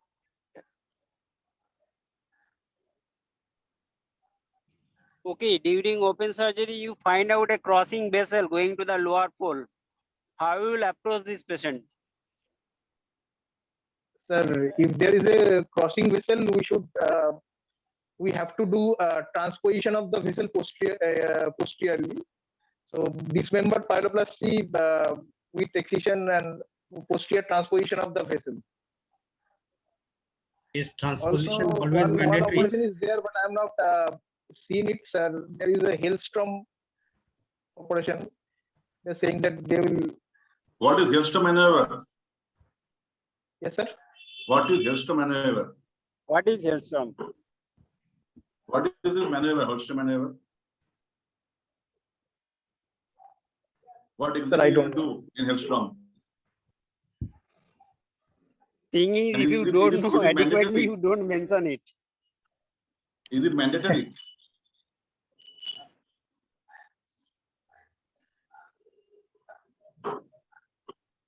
Hello? Yes, sir. Is it mandatory to a Hailstrom maneuver? And what exactly it is? Sir, if we found lower vessel, then obstructing the UJ, then transposition of the vessel posteriorly should be done. I don't know it is Hailstrom or not. It's not posteriorly. Vessel will be mobilized Upwards. away from the pelvis, away from the pelvis. But that is not done nowadays commonly. You do dismember pyeloplasty. You cut the pelvis, not the vessels. Why it is not done nowadays? What is the rationale behind it? It is not routinely practiced. Can you answer it? Sir, earlier it was think that the vessel which is obstructing and causing the PUJ obstruction. Nowadays, it is found that actually the PUJ is caused by mainly hyperostosis or atony of the bladder muscles. Very good, very good. It's due to the aerodynamic segment. Is it due to a specific aerodynamic segment? The vessel is not crossing the obstruction at all. So you have to remove or excise the aerodynamic segment. Otherwise, your operation will be incomplete. That is the reason. Yes, sir. Now, what do Another you question cut is that. Yes, sir. Another question is that. Hello. Hello. Yes, sir. Yes, sir. Regarding the internal pelvis, the Kalani madam told you that regarding internal pelvis, what exactly you handle, how you handle this the other case, internal pelvis. How you can operate in the internal pelvis? Sir, in case of this patient or adults? Any adult patient with internal pelvis. Sir, in case of internal pelvis, we go for other procedures like flap procedure, or if it is very much internal, we may go look for the uterocaligostomy also. No. What to do uterocaligostomy internal pelvis? Where it is written? What flap procedure can you do for an intrarenal pelvis?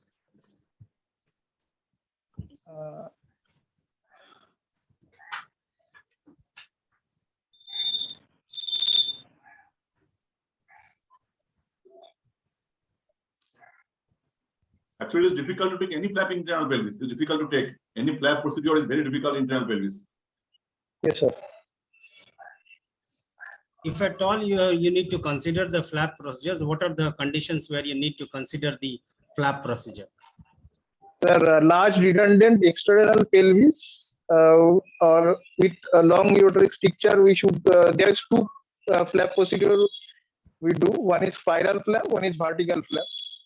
So go for indication is large redundant external pelvis with multiple proximal strictures. क्या चाहिए इसको? सब गिर रहा है देखो.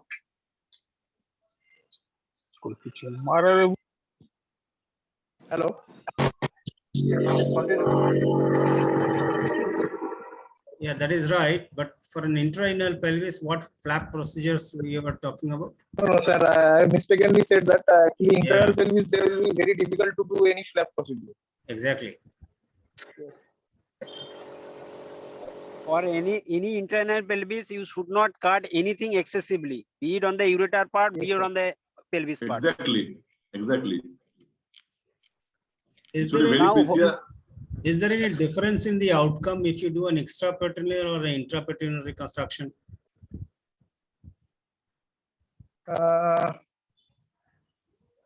Extraperitoneal reconstruction, yes, sir. If there is a urine leak is always there in postoperatively. If we done an extraperitoneal leak here, then there will be no peritonitis or complication. We put a drain in extraperitoneal, it will be sufficiently if urine leak is there. But in case of intraperitoneal surgery, if urine leak is there, then his chance of peritonitis is always there. That is what the common sense says. But what does the literature say? But the literature says that the extraperitoneal or intraperitoneal, the success rate is almost same. Yes. It is 95 to 100%. Yes, there is no difference. No. So if at all you need to do laparoscopy, I mean, if anybody is versed with it, what is the most common method now? I mean, past few years. Laparoscopic pyeloplasty. Yes. And what is the most common mode of doing it? Intraperitoneal, sir. Yes, transperitoneal. Transperitoneal. Yes, and it does well. Do you want to do a RGP? Yes, sir. There is a controversy regarding RGP. Some study says that we should do RGP when we are decided that we go for the pyeloplasty in same setting to see the stricture length or any distal uteric stricture or obstruction. But some study says that it is not needed because it may hamper the uterine orifice, or there is a always chance of flap injury is there. So what is the most in common our hospital we do routinely RGP before doing pyeloplasty in the same setting. Yes, that is more safer, and it obviates many of the problems which you can encounter intraoperatively if you don't do an RGP. So RGP, even though whatever the literature says, RGP should be done before the surgery. Point. Am I audible? Yes, ma'am. 10 to 15% of the cases of PUG obstruction will have an associated VUJ, vesicular junction obstruction. So many a times, like whether you are doing an laparoscopic or open pyeloplasty, you try to pass a digestant and it does not go into the bladder if there is a VUJ obstruction. So if you can have an RGP first, or as cystoscopically you place the digestant, then at least these 15% cases you can detect, and you are not landing up into any kind of surprise like the digestant not being in the bladder. So the associated 15% cases of concomitant VUG obstruction can be dealt with. What is the problem of doing RGP? Why not RGP doing in each and every cases? Sir, first of all, RGP will radiation exposure. Second, I've already said that in some literature they said they do routinely RGP because there is always a chance of injury to the ureteric orifice during RGP. Most important thing, you are doing some retrograde study and it will cause infection. It may cause infection. Second thing is your pelvic will be completely collapsed. So during open or laparoscopic procedure, your pelvis will not be adequately distended. That may cause some problem. Otherwise, there is no problem. Excuse me, one point. Why the renal pelvis will be collapsed? In RGP, you are not pushing the catheter up to the renal pelvis. When you are doing it, you are pushing the catheter only in the lower part of the ureter. Why the renal pelvis will be collapsed? How comes? If RGP is associated with catheterization, I mean to say, if no, uretary, RGP and uretary catheterization are not the same. When you are saying RGP, the uretary catheter must always be kept at the lower end only. Lower end only. The basic, in fact, most common mistake in doing RGP, as I have seen in my academic career, is that everybody pushes the ureter very high up. So, as a result, the lower part of the ureter is not seen at all. So, that is a basic blunder. So, in RGP, you just push the uretary catheter up to few centimeters up from the basic ureteric junction and push the dye. And nowadays, under fluoroscopy, while you are taking out the catheter, in fact, we used to do it regularly, you can see whether the pelvis is draining, you can see the ureteric movements, you can see whether the ureter is draining properly. So the dynamic study also can be done at the time of when you are doing this RGP. That's what we used to do in our tenure. When I was in PG hospital, we used to do it very frequently. And particularly the same thing when there is, suppose, a dynamic segment at the basic ureteric junction, that is primary mega ureter. In that case also, you can do this dynamic study. You push the dye up in the ureter or pelvis and then take out the uretary catheter, and under fluoroscopy, you can visualize beautifully the dynamics of ureter. Sir, can I want to say something. Can I vouch my opinion, sir? Yes. Sir, we do a lot of laparoscopic pyeloplasty. So the way we proceed is that we do the dynamic study just as you described nicely. In addition to that, we like to push up the catheter right up to the PUJ. And the reason why we do that is that the dissection of the ureter is facilitated by the presence of the ureteric catheter. And the spatulation is also facilitated by, if your catheter is in place, your spatulation is that much more better. Number two. Number three, as far as decompression of the system is concerned, the way we do is that we push the ureteric catheter up and then use a infant feeding tube at the end of the ureteric catheter. We plug it in and lock it. And once we lock it, the urine doesn't drain. So when we do the pyeloplasty and the dissection of the pelvis is just as if no ureteric catheter has been put. In fact, at times we can also push in more saline through the infant feeding tube and distend the pelvis. Once the pelvis is distended, we can dissect it very nicely. So even for a partially distended pelvis, a ureteric catheter can be used intraoperatively to distend the pelvis and to dissect out nicely. So now may I want to say one thing. May I add one point? Yes. See, as you have said rightly, the ureteric catheter is used for two purposes. One is for diagnostic purpose. Yes. Then the RGP is there. And the second is when you are doing, you have decided for the operation and you are going for this operation, You are pushing the ureteric catheter up for better identification of the ureter. That is a separate thing.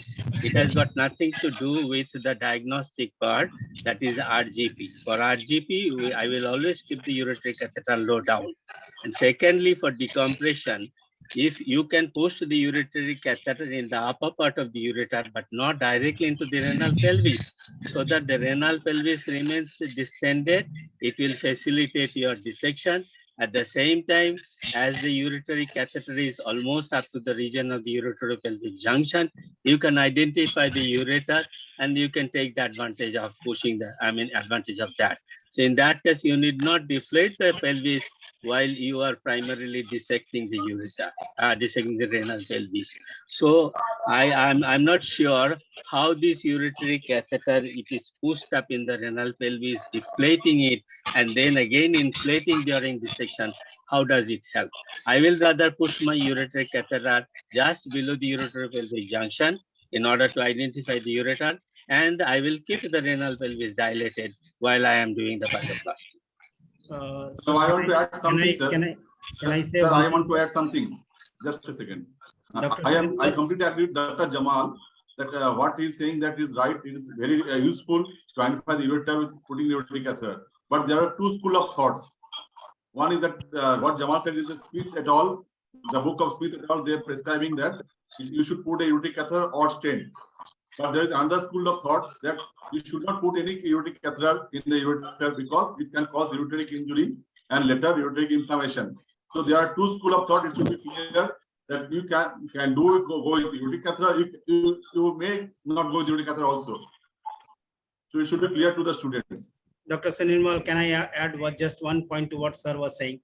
Sir was saying that it is wise to keep the ureteric catheter just below the PUJ and let the system be dilated without decompressing it. We intraoperatively in laparoscopy, we saw many cases where the PUJ, it can be a functional obstruction or sometimes it can be an anatomical obstruction. There can be a PUJ stricture, short segment PUJ stricture.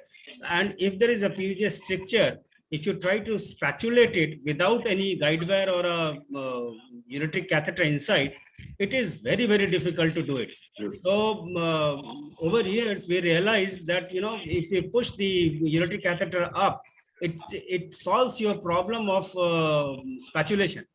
Once the spatulation is proper, and then the anastomosis is just as easy. So we find it useful. I mean, yes.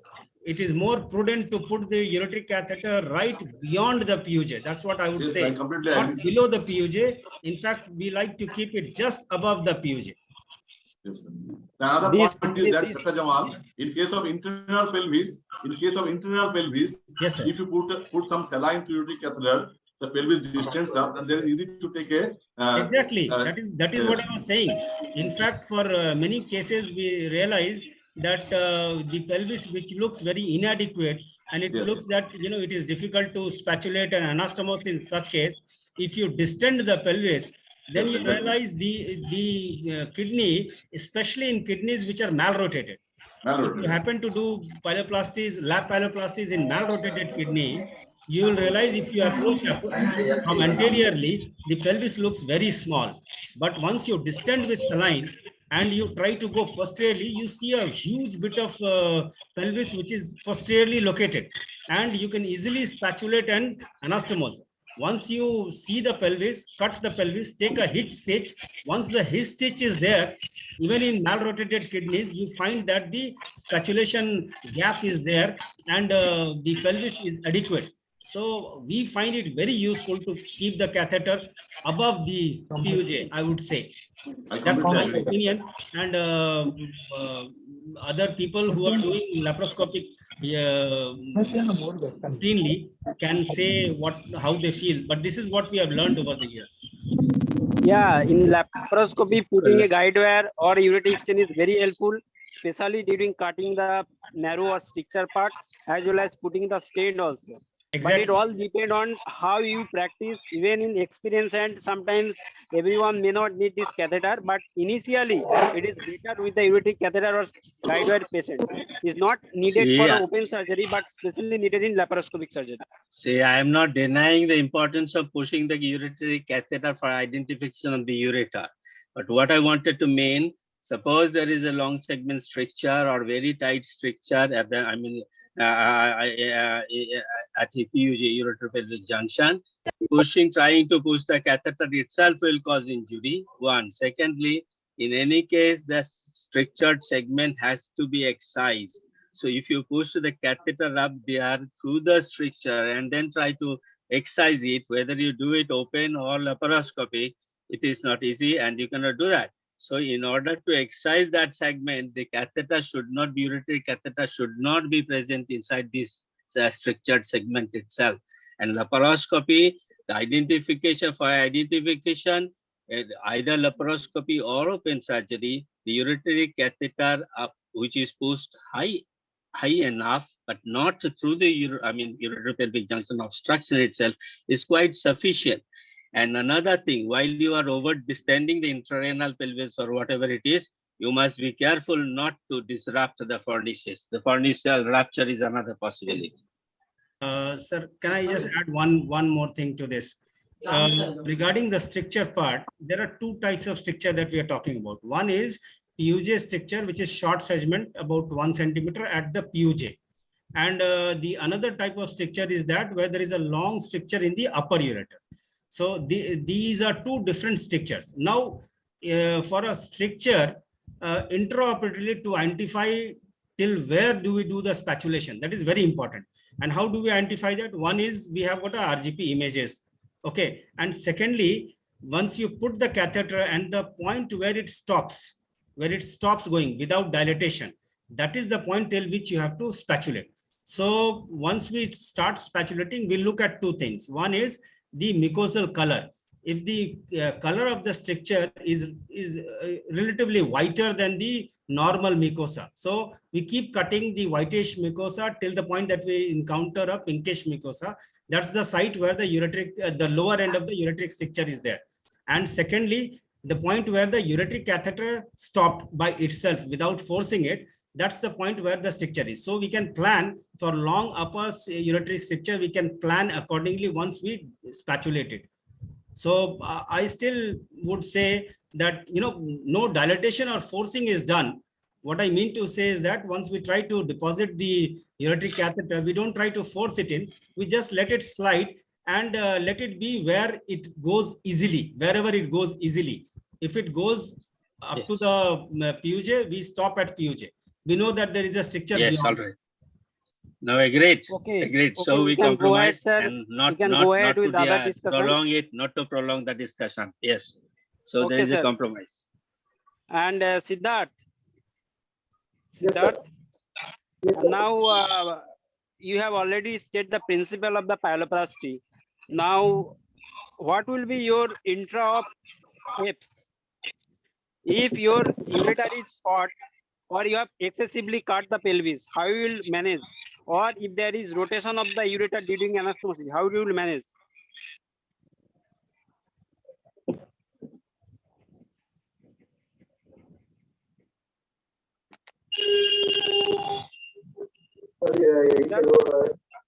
Yes, sir. Excessive? Sir, please repeat the question. Yes, you have cut excessively the part of the ureter and you are not able to approach the anastomosis, or your ureter is rotated. How you will prevent this or how you will manage this? To prevent this, actually, we first take space suture in the ureter or also in the pelvis. Prevent this twisting of the ureter or excessive cut. So this is in one space suture in the ureter or one space suture in the pelvis. This will prevent any twisting or excessive cutting in the ureter. Or,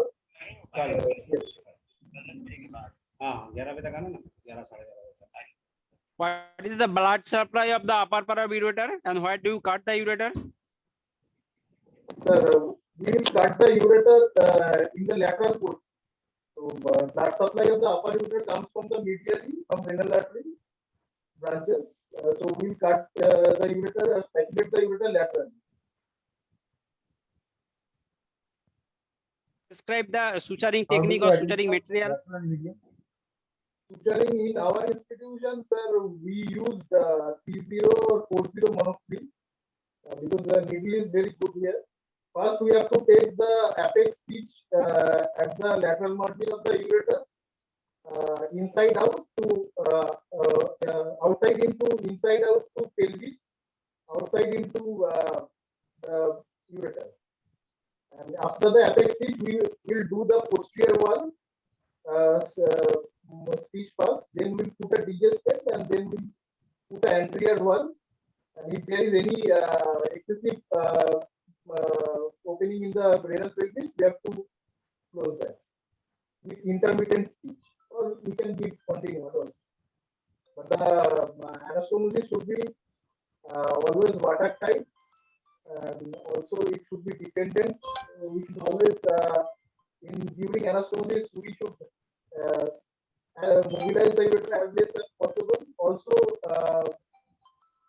one journal I've seen that they said that pelvic is also less mobilized because there is a pelvic plexus. If excessive mobilization is done, there may be a pelvic atonic postoperative, and will jeopardize the postoperative outcome of the patient. So, as less mobilization as possible, the ureter also in the pelvis.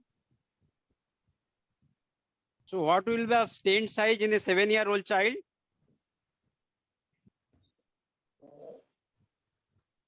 Seven-year-old child, not the adult patient. How do you assess the size of the stent? Yes, both length and diameter. 8 plus something other I call it. 8 plus 7.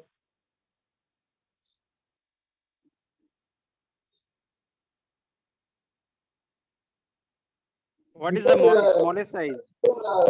During RGT, we can assess the aortic length also. Or also during open surgery. Any anatomic landmarks? Any anatomic landmarks? Sorry, madam? Any anatomic landmarks for assessing the size, length of the digestant tube? Smallest size available digestant is 3 French. They are available in 10 centimeter, 12 centimeter, 14, 16, 18, up to 18 centimeter length, especially for the pediatric patient. So you'll have to assess which size is required. You'll have to inform the OT sister. Sister, please take out 4 French, this size. How do you take that measurement? I will measure the distance from the xiphisternum to pubis symphysis. Your renal pelvis is not in the sternum. So tip of 9 costal No, preoperatively I'm yes, saying, ma'am. tip of 9 costal cartilage to symphysis. Because one end has to go into the bladder, the other end is the renal pelvis. Sternum is too high, and the course of ureter is oblique. It's not vertically downward.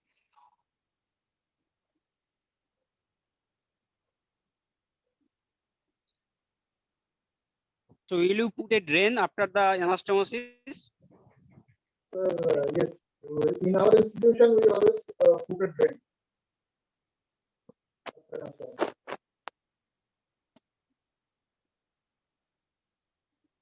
Will you put a drain after the anastomosis? Always? Sir, in our institution, we always put a drain after anastomosis. Anything is a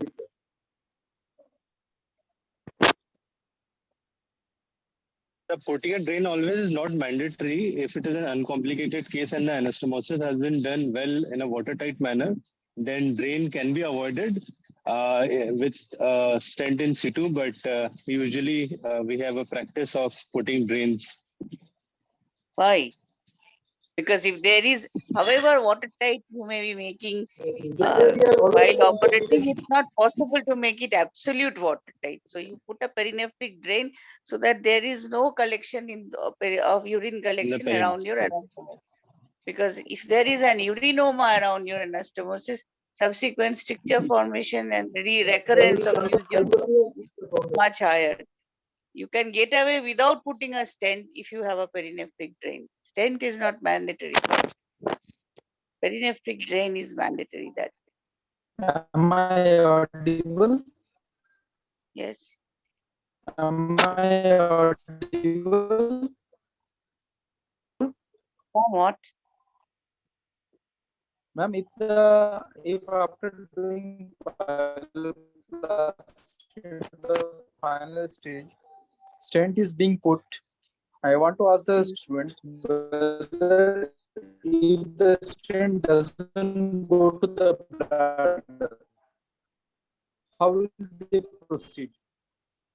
You can confirm by your available C-arm whether you are in the bladder or not. And if it does not go into the bladder, then you will have to put in a nephrostomy Question also. is not to you, the question is to the students. Question is to the students, ma'am. You are not audible clearly. I can't get your question. Please repeat or send it on the chat. Ma'am, if the stent is not going to the bladder after Yes. repeated attempts at the end of the pyeloplasty, how will they manage this case at the end of the pyeloplasty? Then you have to perform a nephrostomy also, and you keep the upper end of the digestant attached to that nephrostomy, tip of the nephrostomy with silk sutures. So you perform a nephrostogram, assess the patency of your PUJ anastomosis as well as vesicoureteric junction. If dye goes into the bladder, you know that all your junctions are patent, UJ and BUJ. And if it is not going, then you reassess by cystoscopy and RGP. If you have a concurrent vesicoureteric junction obstruction on cystoscopy, you see that that the ureteric orifice is closed. It never opens up with urination, or you cannot cannulate. So if you have a concurrent PUJ obstruction as well as a VUJ obstruction, no amount of investigations preoperatively usually give you a hint, because due to the PUJ obstruction, there is no urine coming into the mid-ureteral segment. So the ureter does not get dilated like in other VUJ obstructions alone. So the surprise that you meet with, you cannot pass in a digestant. So you either keep a 5 French infant feeding tube along with the nephrostomy. The infant feeding tube will be in the distal ureter, and then nephrostomy will be in the renal pelvis. That way, there is no chance of synechia at the PUJ, reconstructed PUJ. So in that case, you take out the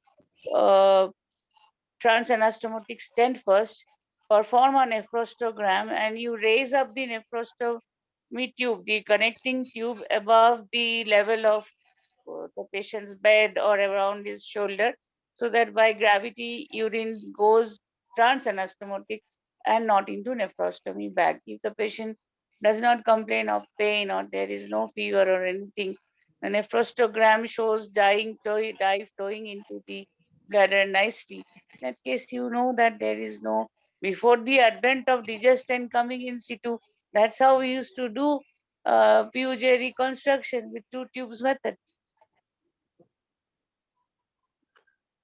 Madam, Am I clear? Madam. Hello. Yes, please. Yes. About this VUJ obstruction, how do you manage? Yes. How do you manage them? Previously, you mentioned that keep 2 tubes and then do an integrated nephrostogram and see if it drains fine. If it doesn't drain, then we keep the nephrostomy. We reconstruct the PUJ first. The PUJ obstruction has to be tackled with first with the nephrostomy. Intermittently, we raise the nephrostomy tube so that the PUJ, reconstructed PUJ, remains patent. Then after 3 months of the PUJ reconstruction, we do the excision of the stenotic vesicoureteric junction and reimplantation. There should be a gap of at least 3 months, because otherwise the vascularity of the whole ureter can get jeopardized, as we know that the ureter is supplied segmentally. The upper end comes from the medial end and the lower end comes from the lateral end, and we cannot tackle 2 problems at the same sitting. Should never Right. be done So that. this is what I wanted to emphasize to the residents, that if you encounter a VUJ stricture, if you do an RGP, this is ruled out right in the beginning. But if you happen to encounter it interoperatively and you have not done an RGP, then there are two methods. One is what Madam had elaborately told, that you do the reconstruction of the VUJ if at all needed after 3 months, or you can tackle it endoscopically. You can do endoscopy and put a ureteric catheter, do ureteric dilatation, and you will be able to put one stent. So these are the two ways in which it is done. Yes. Udaya, Okay, should we proceed to the next case, because the other topic is also quite long one. I think so. The time is up. Chatterjee sir. Yes. I think so. The time is up. Actually, Zoom is allowing some minutes, I think. Okay. No, That's you right. have another topic of ureteric reimplantation, the surgical aspect, don't you? Yes, yes. You just ask few questions on reimplantation, types of reimplantation, indications. It was done to some extent yesterday also while Yes. discussing this. Yesterday it was with PUJ or viewer, along with the viewer, and most of is already covered. Then one thing, that is if they want to ask any question from the student side, any confusion. Have you got any confusion? Dr. Shunimal Chaudhary is going to present something. Shunimal? Hello, Shunimal? No, he is out now.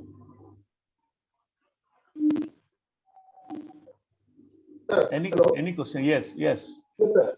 Siddhartha here from sir, you have said that you will do UBS in case of UV patients. What is the follow-up protocol of UBS? And also, in case of 2 years or 3 years patient, how efficient is, how probable is UBS, uroflowmetry? Is the child good enough to do UBS? I don't. It is not clear. No. It's not clear. Sir, in case of, sir, you have said in UV follow-up, you will do UV follow-up, yes.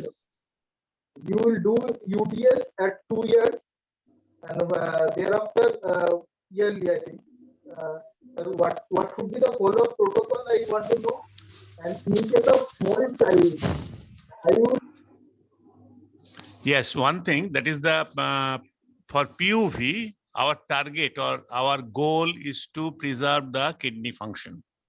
Now, the next question is how the kidney function may be damaged. It may be due to reflux, it may be due to obstruction, it may be due to infection, and it may be due to combination of all. And the pressure comes from the bladder. Pressure comes from obstruction at the VUJO, due to VUJO. That is the vesicular junction obstruction. Why there is obstruction? It is due to hypertrophy of the bladder detrusor. There is obstruction. Unless and until that detrusor hypertrophy is decreased, obstruction will persist. So, if we release the bladder neck by BNI or by pharmaceutical agents, the obstruction will persist.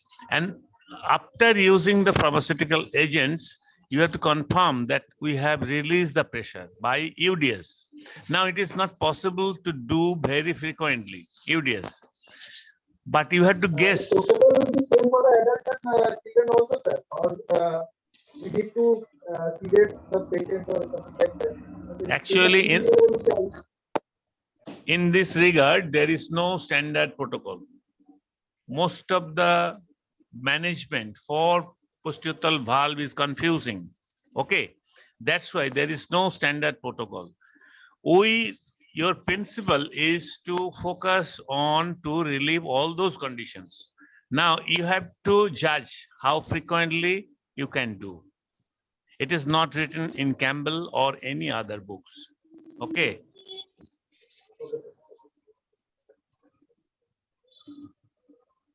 And madam, hello. Hello, Professor Kollani. Yes, I'm Madam? present. Yes, Yes. you can comment. Madam, we have said that bladder augmentation is there in case of valve bladder mechanism, one of the treatment. Also, I have read that there is one treatment is mixture of appendicovesicostome. Yes. Is it a possibility of doing that, or will Yes. do? During augmentation, I prefer to do a Mitrofanov at the same time because I have experienced extreme difficulty in catheterization in a sensate urethra. In posturethral valve, sensation is normal. So the child does not allow catheterization via naturalist. So during augmentation, if we perform a Mitrofanov, and also for a female patient, it is very difficult in a public washroom to catheterize via naturalist. So if during augmentation, if we perform a Mitrofanov appendicovesicostomy or using ileal segment if the appendix is not available, it is much easier to perform CIC in a standing posture. So it's a very good point you have raised. During augmentation, we must at the same time reconstruct catheterizing stone. And madam, you have said that in case of preterm children, or also if the children weight is lesser or scope is not negotiable enough to do the cystoscopic fulguration, you will do diversion technique, vesicostomy or ureterostomy. So what should I prefer doing, vesicostomy or ureterostomy? Is there any indication specifically for Yes. ureterostomy? If the patient if the neonate who comes with raised creatinine level and in septicemia with severe UTI, and if you catheterize the bladder and after 7 days you reassess, both clinically as well as lab parameters, the creatinine has from 1.2 to 1.4, it has come down to the nadir creatinine of 0.8, and the patient has symptomatically improved, urinary ascites, etc. has decreased, baby is feeding normally, then you should know that this patient vesicostomy will be a good diversion if I cannot do valve fulguration. Actually, previously, 15 years back, neonatal scopes were not all that good. So in neonates, primary valve fulguration used to be difficult, but now that issue is not there. Almost every center has got good neonatal cystoscopes. So if suppose someone is working in a very limited condition facility, one can perform vesicostomy in such patients because you cannot maintain the patient on catheter for 3 to 6 months till your available cystoscope fits the baby's urethra. That is not the answer. So that way you can perform vesicostomy and maintain the pressure. But if maintain the child, but if after catheterization for 7 days creatinine is not coming down, and even after valve fulguration the baby is still very sick and creatinine is not coming down, then you'll have to think of ureterostomy, because as I said, both the ureters are very dilated, tortuous, atonic, and simple vesicostomy will not allow proper emptying of the ureter and decompression of the system. As Professor Chatterjee has said, that our ultimate goal is to preserve the kidneys, and preserve the kidneys. Whatever we do, this bladder management is also for preserving the kidneys. Okay, thank you, madam. Ma'am, I have So- one question. Actually, I was asked by one of the examiners in a mock exam. Is there any entity of a posterior urethral valve in females? I could not get the answer. So, do you have any idea of this, ma'am? Female urethra is so short, but females can have bladder outlet obstruction if there is urogenital sinus. That is a common channel of 3 to 5 centimeter in which the urethra and the vagina opens in a common channel, and the urethra may be stenotic, or the distended vagina.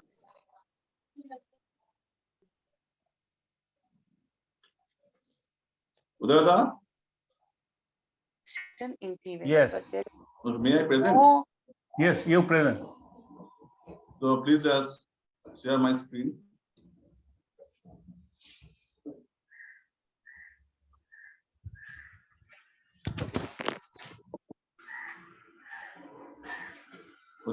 Please close your share screen. Then I can share my presentation. No, no, it is off. It's showing. You click share screen. Okay. So I'm presenting a case of aortic reimplantation. Now first I will go for the left aortic reimplantation. So is it visible? Is it visible? Yes, visible, sir, visible. Okay. So let's go for the aortic reimplantation. So you know that aortic stricture results from scar tissue inflammation and ureter, external traumatic injury as a complication of previous injury. Radiation therapy can also lead to stricture. It may be benign and malignant. And embryologic procedures are the single most common cause of benign aortic stricture. So it involves imaging such as RGU and antigen pallogram. Endoscopy management is suitable for shorter stricture like less than 2 centimeters. And we need a open and laparoscopic intervention for longer stricture. So our case is 16 years old female, left flank number 2 years. On evaluation, here we found it there is a left huge stricture. And TB PCR was negative. TTPS scan shows a left type 2 curve with GFR 21 ml per minute. And CCD showed a hydronephrotic left kidney, dilated and tortuous left ureter, and abdominal narrowing and VUG. So in this case, we have planned for the laparoscopic left aortic reimplantation.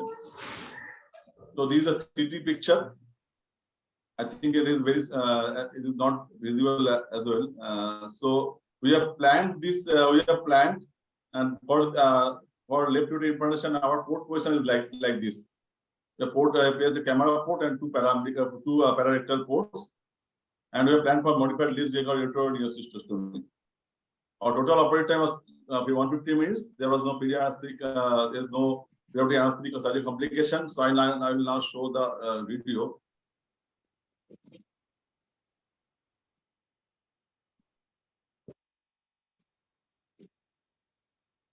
Sorry, this is not the video.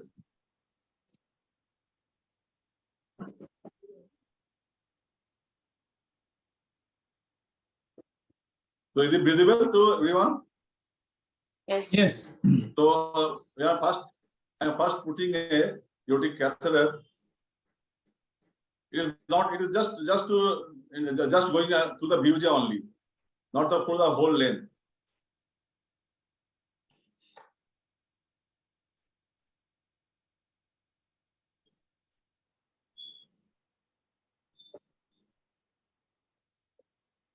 So now I am going for the colon retraction. What is the degree of head down, sir? Degree head down, it is around 30 degrees. So you can manage with quick hook only in this case. Because we have to, this is only the lower ureter. So we do not have to go for the whole colon mobilization. As the ureter is already dilated, it is very easy to find the ureter for the iliac vessels.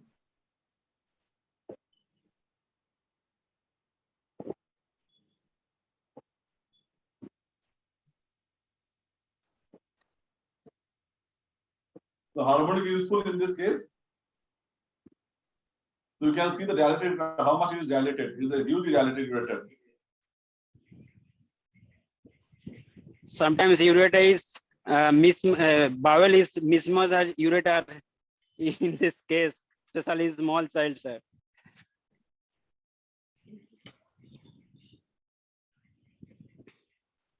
So did you put catheter and it is clamp or empty urinary bladder? No, I am not. I put a catheter there, but the aortic catheter is just at the VUJ only, not to the whole length.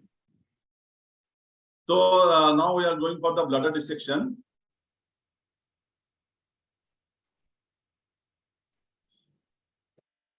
I have not done tailoring in this case. I will show another video where I have done tailoring.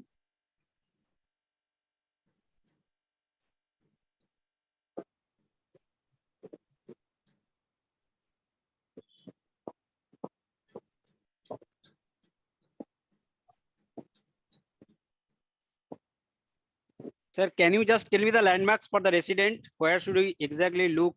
So, Landmarks so of this area? is hello. Or we can ask this question to the Yes, yes, resident. you can ask. what the Because you can landmark? ask question. You can ask question meanwhile.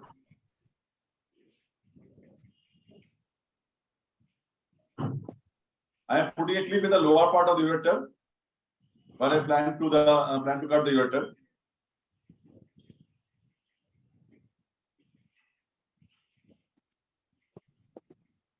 So I am putting two clips because one clip is not sufficient in this case. You can also tie the ureter, and you see that there is no need for speculation in this case because it is one dilated ureter.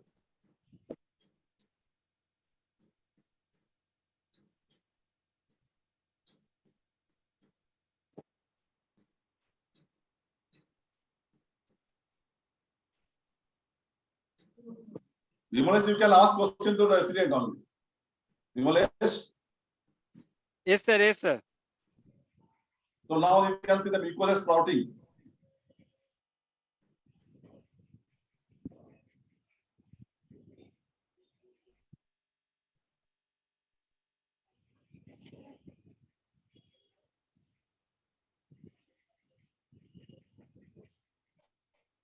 So you have to do a perfect mucosa to mucosa anastomosis. You can see the mucosa is coming beautifully.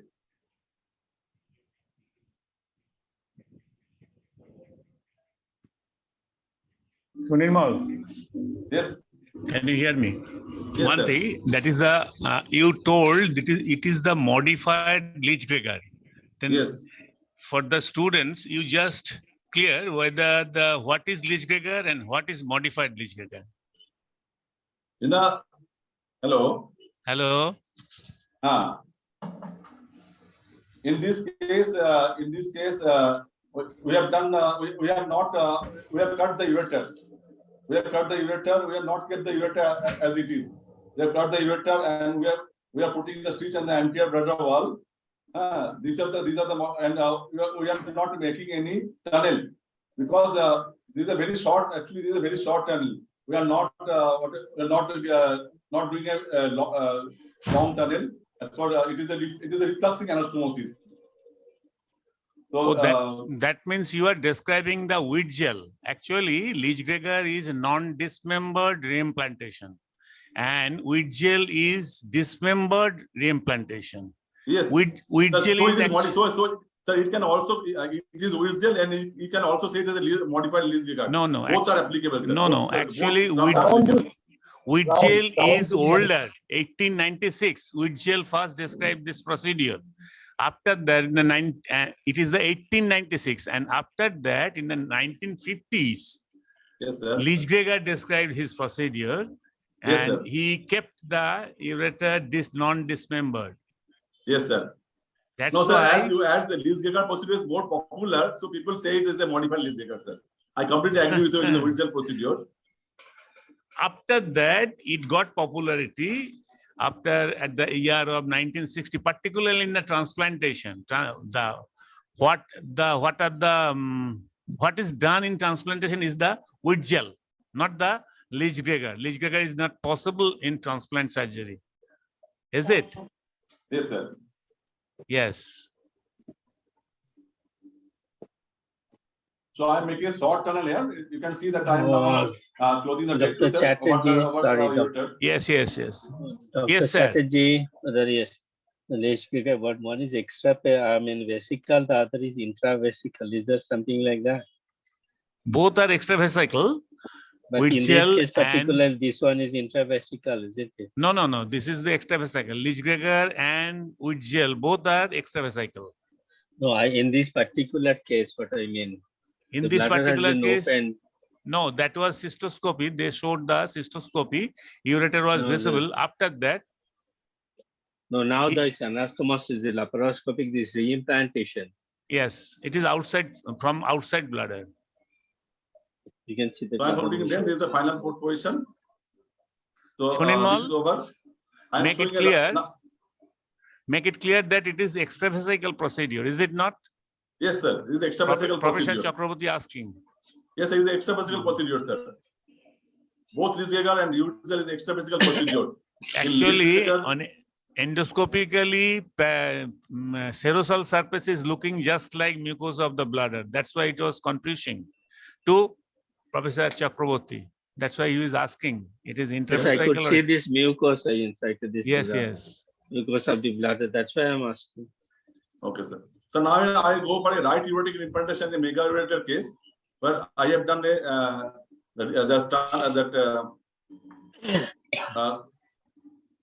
can you see? Yes. Laparoscopic right ureteric implantation, primary obstructive mega ureter. It is listed technique with tailoring. I have done the tailoring in this case. So it is the same thing. The primary obstructive mega ureter results in grossly dilated and tortuous distal ureter. Treatment consists of tailoring of the distal redundant ureteric segment and Lisgager extravascular implantation. Both open and laparoscopic approaches are feasible. One thing, so, Dr. Shunimal, yes, again, if it is obstructive mega ureter, then you have to cut the ureter. Yes. So Lisgager is not possible. It is a modified Lisgager. That is modified Lisgager. Modified. Okay. In that slide, it is written as Lisgager. Okay.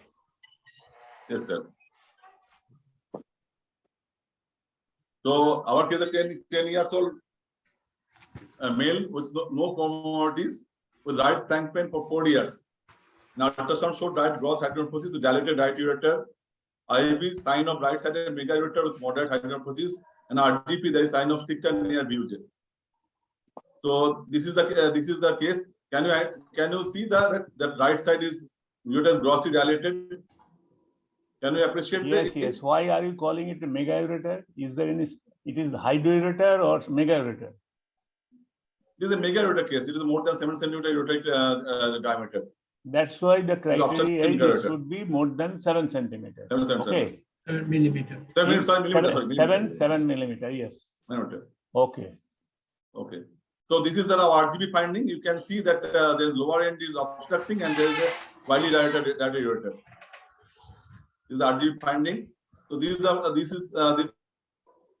how we place the patient, and 3 ports placed, camera port at supraumbilical area, and total operating 180 minutes.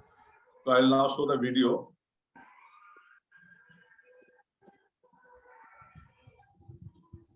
So this is again, you can see there is some place in the inside the bladder.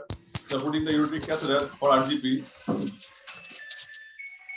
So again, we have to mobilize the lower port of the we have to mobilize the colon. So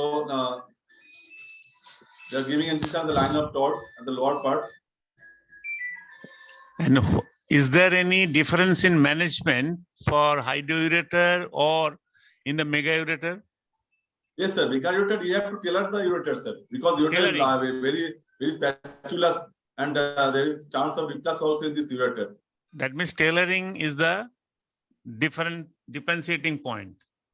And also there is a large length of ureter because it is tortuous. So you can excise a few centimeter ureter also. Excision of ureter and tailoring of ureter, but not Yes, in hydroureter. No, hydroureter is not. There may not be so much tortuosity in hydroureter. Okay.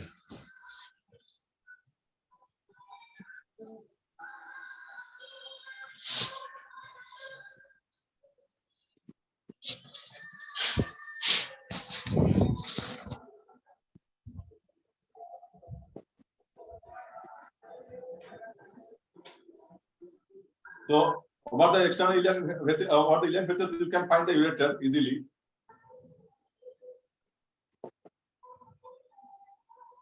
What are the landmarks? Now we have to cut the peritoneum over the iliac vessels, and we can directly find the ureter. We have to mobilize the lower part of the colon, and then it is very easy to find the ureter.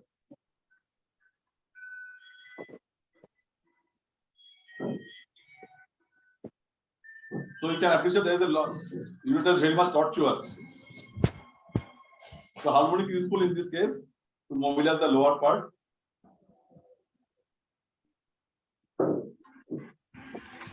As ureter is already a very large one, so we can cut. We don't have to go up to the blood, up to the junction of. We can cut it above also. So this is the wide ureter. We have to spatulate it and make the tailoring. We're cutting the lower part, and we are.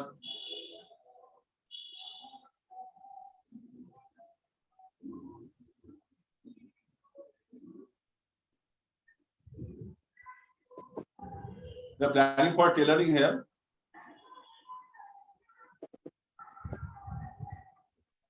So you're putting a feeding tube, 10 French feeding tube, and over the feeding tube will tailor the ureter. We are excising the redundant portion of the ureter. I am using my left hand here because it is a right side ureter, so the use of left hand is useful.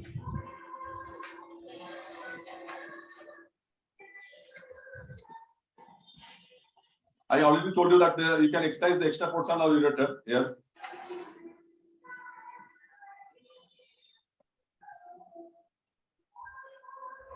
So now we have to suture it, suture the lower part of the ureter.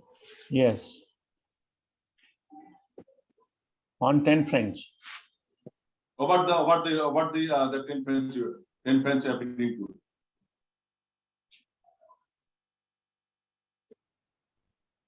Once after the first few stages, it is very easy. First few stages are difficult, then it is very easy.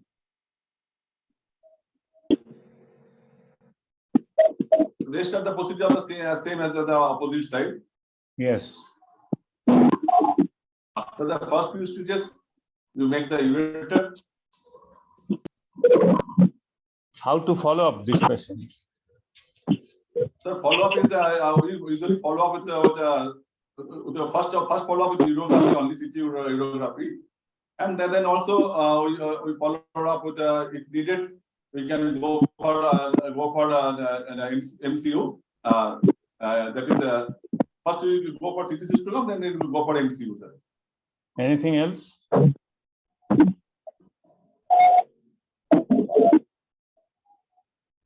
Hello, can you hear me?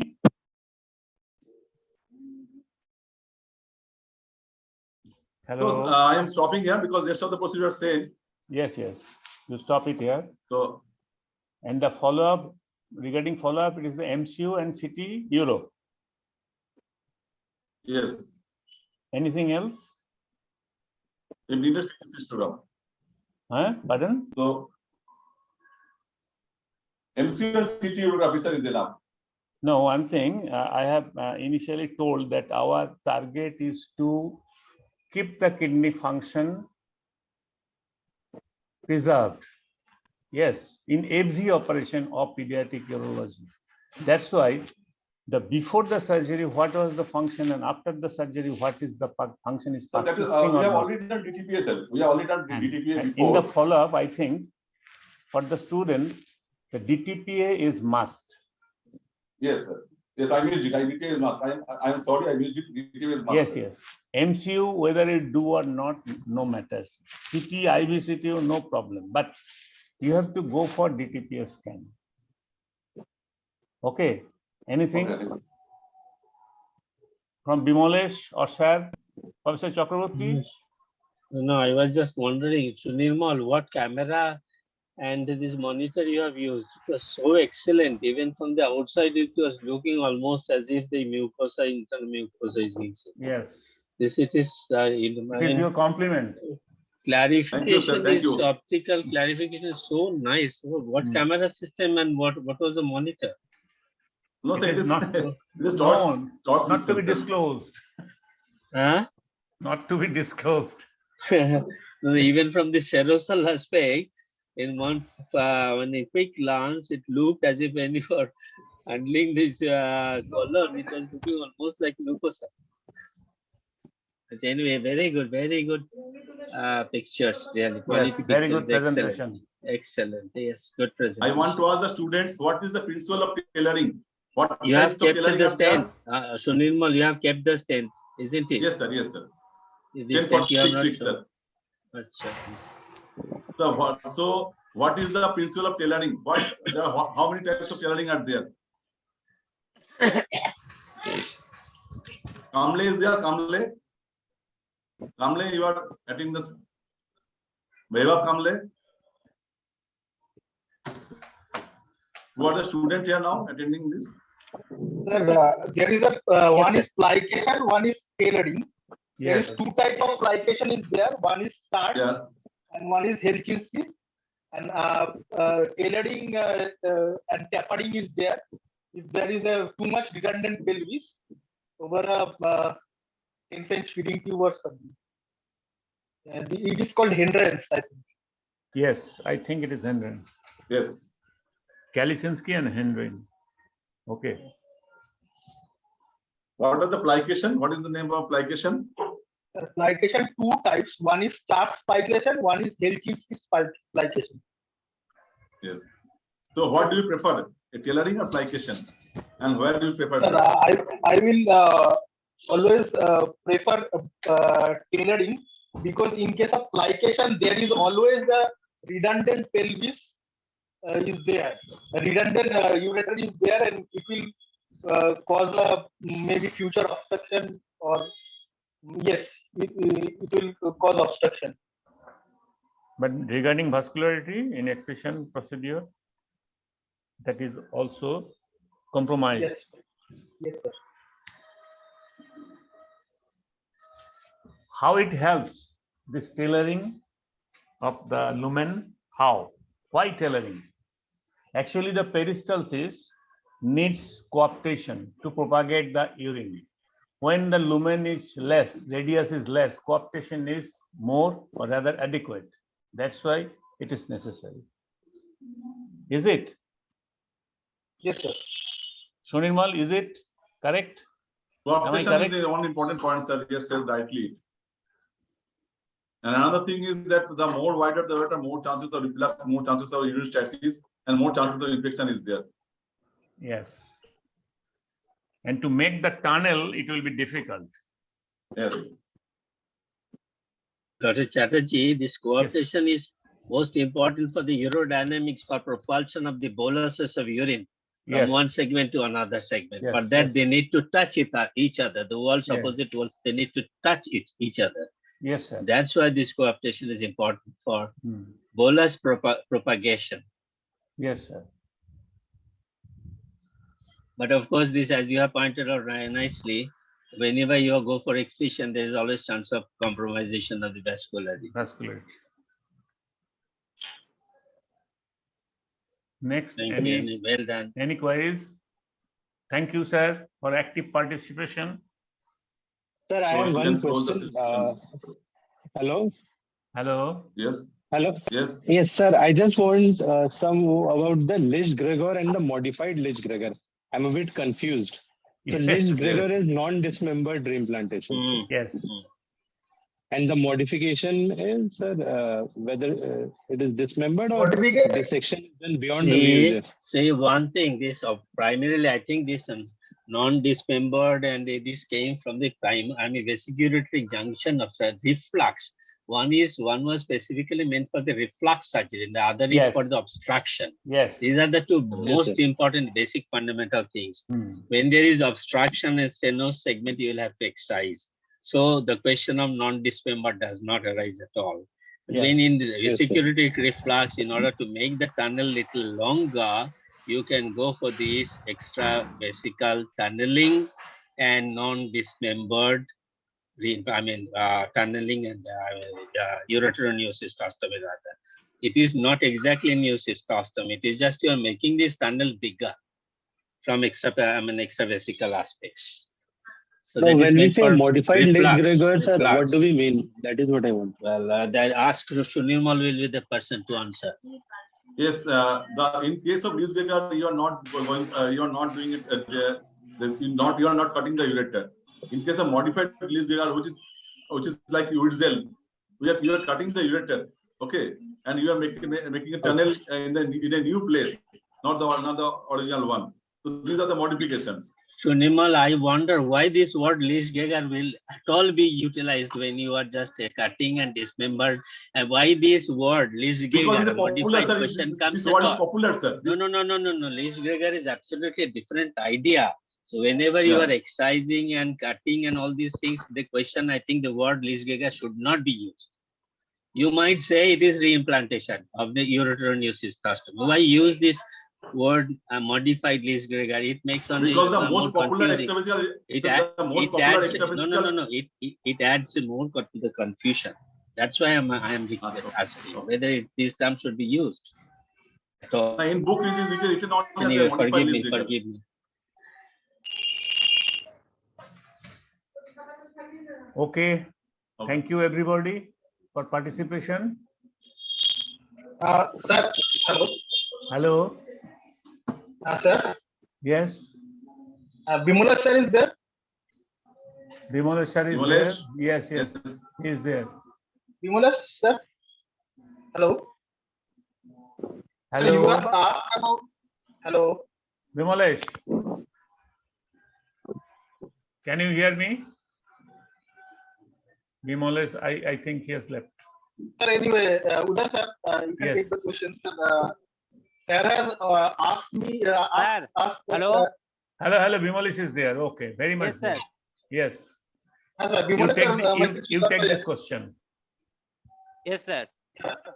Sir, you have asked that infant feeding tube fixation, regarding infant feeding tube fixation. Sir, in practical purpose, we have seen that it is very much difficult, as you have said, to fixation in the thigh or with leukoplast in the penis. So, what you do practically, or you will apply anything other methods to fixation of the infant feeding tube? No, if you want to fix a feeding tube, then you have to put a gland suture specifically for a very small child. Okay. Otherwise, very small child, for a long time, if you want long time. Otherwise, you should do other types of diversion like cutaneous vesicostomy. With glands and with fixation with glands. You have to take bite in the glands. Yeah, if you want long-term catheterization, but you do a cutaneous vesicostomy for very small child rather than putting a catheter and fixing it, because he needs long-term catheterization anyway. Okay, sir. Thank you. One thing, let me. Hello. Yes, sir. Sorry, continue. Yes. Regarding the catheterization of neonate, what I do, but rather we do, is introduction of Foley's catheter, 6 French. How to introduce? There is one tricks. That is the 6 French Foley's catheter is threaded with a stylet. You push the catheter up to that place where it goes unobstructed. When there is some resistance, you just withdraw the stylet for few centimeters. That means to make the tip of the Foley a floppy. And after that, you introduce that, keeping in mind that there is dilated ureter, posterior urethra, and the neck is almost closed. So you have to pass through that. Your imagination will help to introduce that catheter. Okay. Okay, sir. Okay, thank you. Professor Chatterjee, Uday Chatterjee. Yes, sir. So when this there is bladder neck is very high up and the posterior urethra is very dilated, there's every chance of catheter getting stuck up there. Do you suggest using pushing guide wire first through the endoscope and then Paediatric endoscopy if it is available, and then you can thread this Foley's catheter through that? Yes, that is very easy procedure, but in the neonate, at the very beginning, if you want to introduce any scope, that will be less than 7.5 French, 7 French, and that is not available, and that needs general anesthesia. If it is there, then we can go upfront fulguration, no problem. But sometimes you have to stabilize the patient or something like that few times. And another point, that is the Foley's catheter will be changed on the next day with 8 French, so that you can introduce bigger, that means 10 French or 11 French cystoscope for the cystoscopy and fulguration. That is another point for introduction of the Foley's catheter. Dr. Chatterjee, yes, sir. It may be foolish on my part to suggest something like that, but still, since nowadays even this ureteroscope, very small sizes are available, and even this 4 French or 6 French sizes are available, can one dare to use it very, very cautiously in very small child, just to pass these glideware? Yes, you can do that. Can you? Yes, it is I wanted possible. to know. But in our experience, very risky. No, actually, it is from imagination, it is very easy. That is the ureteroscopy. But practically, we never felt the urethral catheterization for the neonate in our practice. That's why. One thing. Yes, sir. Continue, please continue. If you just, you have to imagine that there is some dilatation, there is capacious posterior, there is some narrow bladder neck, and with that means you will not be frustrated. You will try with the floppy tip of the Foley's catheter to introduce it into the bladder. Putting a finger inside this rectum, does it help in raising this? Initially, initially at about 20 years back, we used to do that maneuver, but I think it doesn't help. Sir, Professor Chakravarti, sir. Yes. Putting a ureteroscope in a small child is a very difficult job because of the length of the extremely difficult, very risky, as I told. And moreover, another thing, I just put this question just to put it. Even in adults doing urethroscopy with a ureteral rhinoscope, I have found it always very risky. The vision in a cystoscope and the vision in a ureteral rhinoscope are entirely different. And that's why while I'm pushing the ureteral rhinoscope through the urethra, I'm extra cautious because there is every possibility of injury. So the question in a child does not arise at all. Very, very difficult. One should be extremely careful in passing such instruments in a very small child. That means if you are able to introduce a ureteroscope in a neonate, then you are capable to put a catheter easily. Same person who can introduce a ureteroscope in a neonate, he'll be able to put the catheter easily. Suppose in a setup where there is no pediatric resectoscope or cystoscope available, can you try fulguration with a Bugby through the small sized ureteral rhinoscope? Yes, that is possible, but that big Bugby is, I think I have not seen, probably not available. You can innovate with the ureteric catheter, stilate or something like that. No, I have got a Bugby. That length, yes. Then you can try, but catheter with stilate can be used, sir. Stilate can be used, but one thing you should be cautious. The temperature or heat may damage your vision. Even I've got one ureteric Bugby and ureteric, I mean this stilate sort of thing. Yes. So only the tip is exposed. Yes, that may do some harm. Like, as it is the very big, instrument is big, patient is small, penis is small. No, the patient, then actually passing ureteral rhinoscope and Bugby and all these things through such a big, long scope through these small infant is always very risky, as I mentioned, very hard. Yes. Sir, you can Extremely use difficult laser also instead of Bugby. Laser is available. Yeah, everywhere, yeah, most of the time. Yes, you can. But always, as has been pointed out, do least possible. Well done, Kalani, Doctor, Kalani, Professor Basu, Kalani Basu. Anything Yes, sir. we can learn from you further, please comment. Oh, I think Your we have explanation, clarification is absolutely specific to the point and very, very educative. So please comment. Sir, as far ureteronoscopes are not available in my department, rather we have neonatal cystoscopes, and with Bugby we are performing neonatal valve falguration.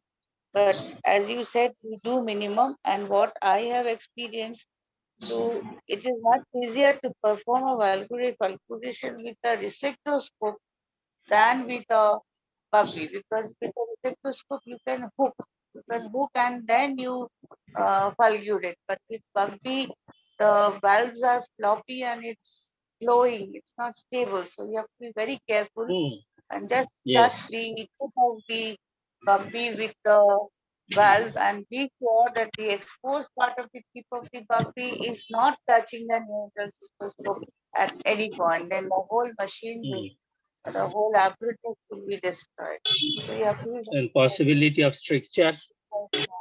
Yes, possibility of stricture. That's why in units we do only 2 positions, not all 3 at the same sitting. And catheter also kept for a longer duration of 7 days. In an infant or 2-year-old child, we keep it only for 48 hours and then we remove the catheter. But in neonate, we keep the catheter for 7 days for the urethral to decrease and assess, observe. Actually, even in yesterday's class and today's class, we very much emphasize on observing the flow of the urine, whether how the baby is passing urine, whether it's a staccato flow or it's a good projectile flow or it's a very slow flow just between the thighs, a non-projectile one. That's how we can feel how much. It's mostly a presumptive assessment. I can't quantify that how much urethral obstruction is there. And its best thing is to, instead of going for repeated BCUG, best thing is to, as per protocol, within 6 weeks to 2 months, go for a repeat check cystoscopy and fulgurate the residual. Yes, because one thing against VCU repeatedly is you will have to do it if you send to the radiology department. My God, in almost all cases there will be infection. So you'll have to do it yourself in the operation theater itself. No question of sending these children to the radiology department. So that is very important. So avoid VCU as far as possible. Do the cystoscopy yourself in operating theater environment, right? Remember one thing, that producing a stricture in such a small child and in that particular position of the urethra, Sir, you are not audible. Is almost, it is, oh, I'm sorry. I'm not audible? Sir, you are audible. No, it's okay. You Okay, are better audible, for me sir. to stop. No, it's okay. Better to stop for me. Okay, thank you.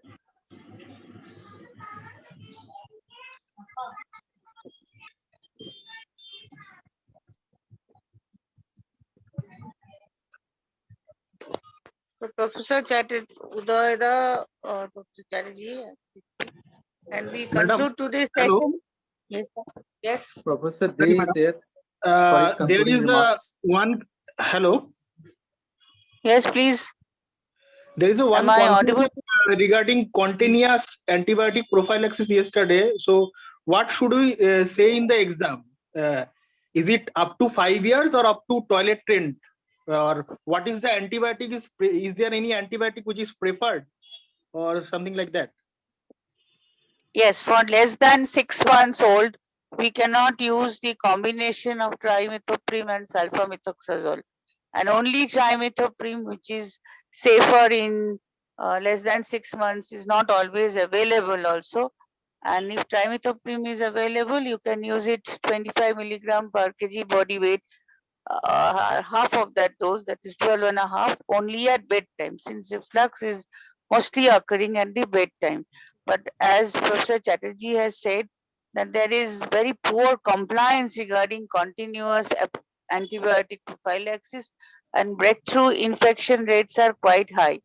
And in an older child, more than 2-year-old or so, we can use nitrofurantoin, which again we have to, before instituting in a male patient, we have to assess whether the patient is D6PD deficient or not. And there should be a regular screening of whether the patient develops neutropenia or the patient has got any compromised liver function. In that case also, we cannot use NFT, especially for primary reflux in girls who are otherwise showing improvement without, and lesser grades of vesicoureteric reflux, that is up to grade 3, we can use continuous antibiotic prophylaxis, but the patient compliance you have to ensure. Madam, Previously used to my say question is, that how long should we use? Up to 5 years or up to toilet trained. up to toilet training? Toilet training is not delayed till 5 years. Toilet train you achieve mostly by 2 to 3 years of age, especially even after 1 year of age, if you put the child to sleep and during the whole night the baby does not pass urine at all. Early in the morning the baby gets up and then passes urine. So but you can maximum use it up to 2 to 3 years, not up to 5 years. It's not required. And there is no effective benefit of using antibiotic prophylaxis for such a long time. Okay, madam. Sunirmal sir is there?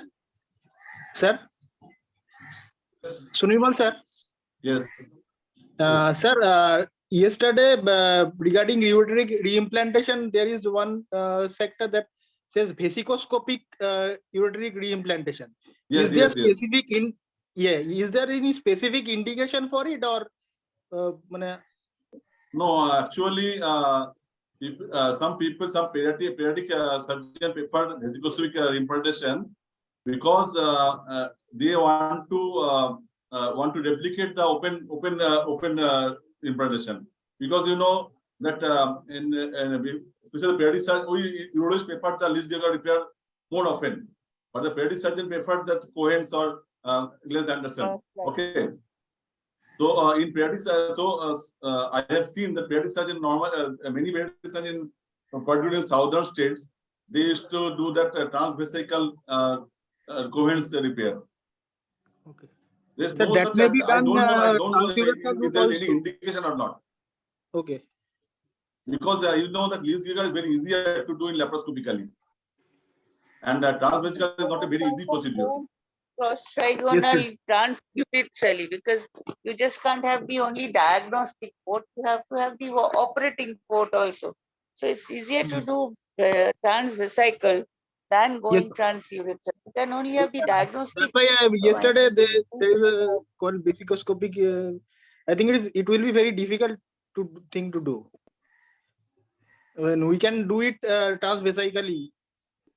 Yes, you can do it transvesically, but it is not a very easy procedure. It's a difficult procedure. I just wanted to know that is there any specific indication, or they are doing it just for the? I am not aware of any specific indication. Okay. I'm not aware of it.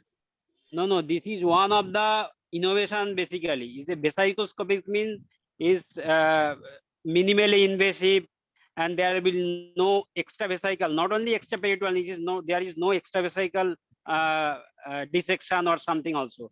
So this is one type of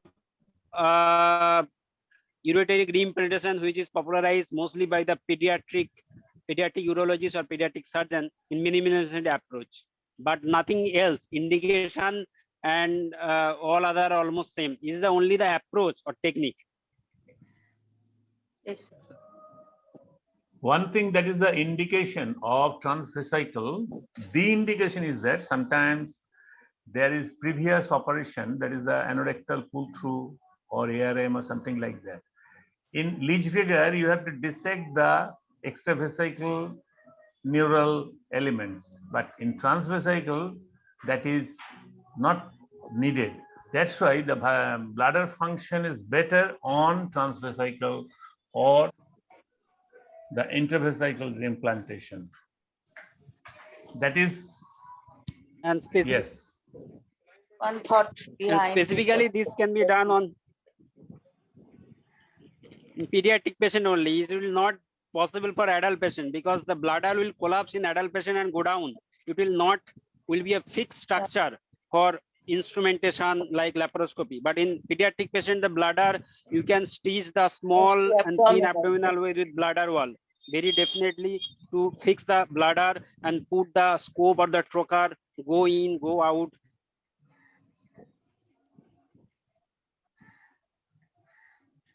At the very beginning, you have to fix the bladder wall with parietes in the vesicoscopic reimplantation. This is possible in pediatric patient only, sir, because of the small stature and the bladder can be distended up to the abdominal wall. Maybe. Yes.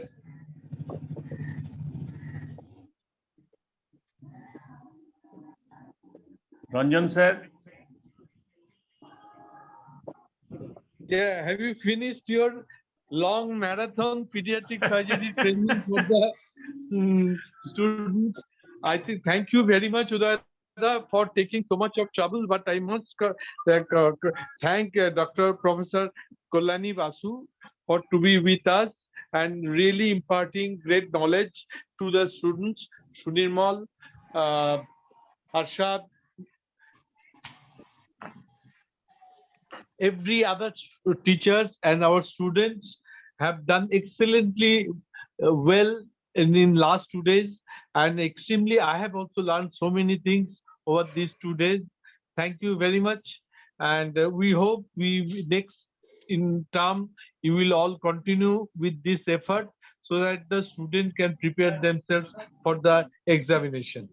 And thank you everybody. With this we are concluding today's session and we'll be meeting as per our schedule next week. Thank you very much. Thank you. Thank you. Thank you, everyone. Thank you, everybody. Thank you.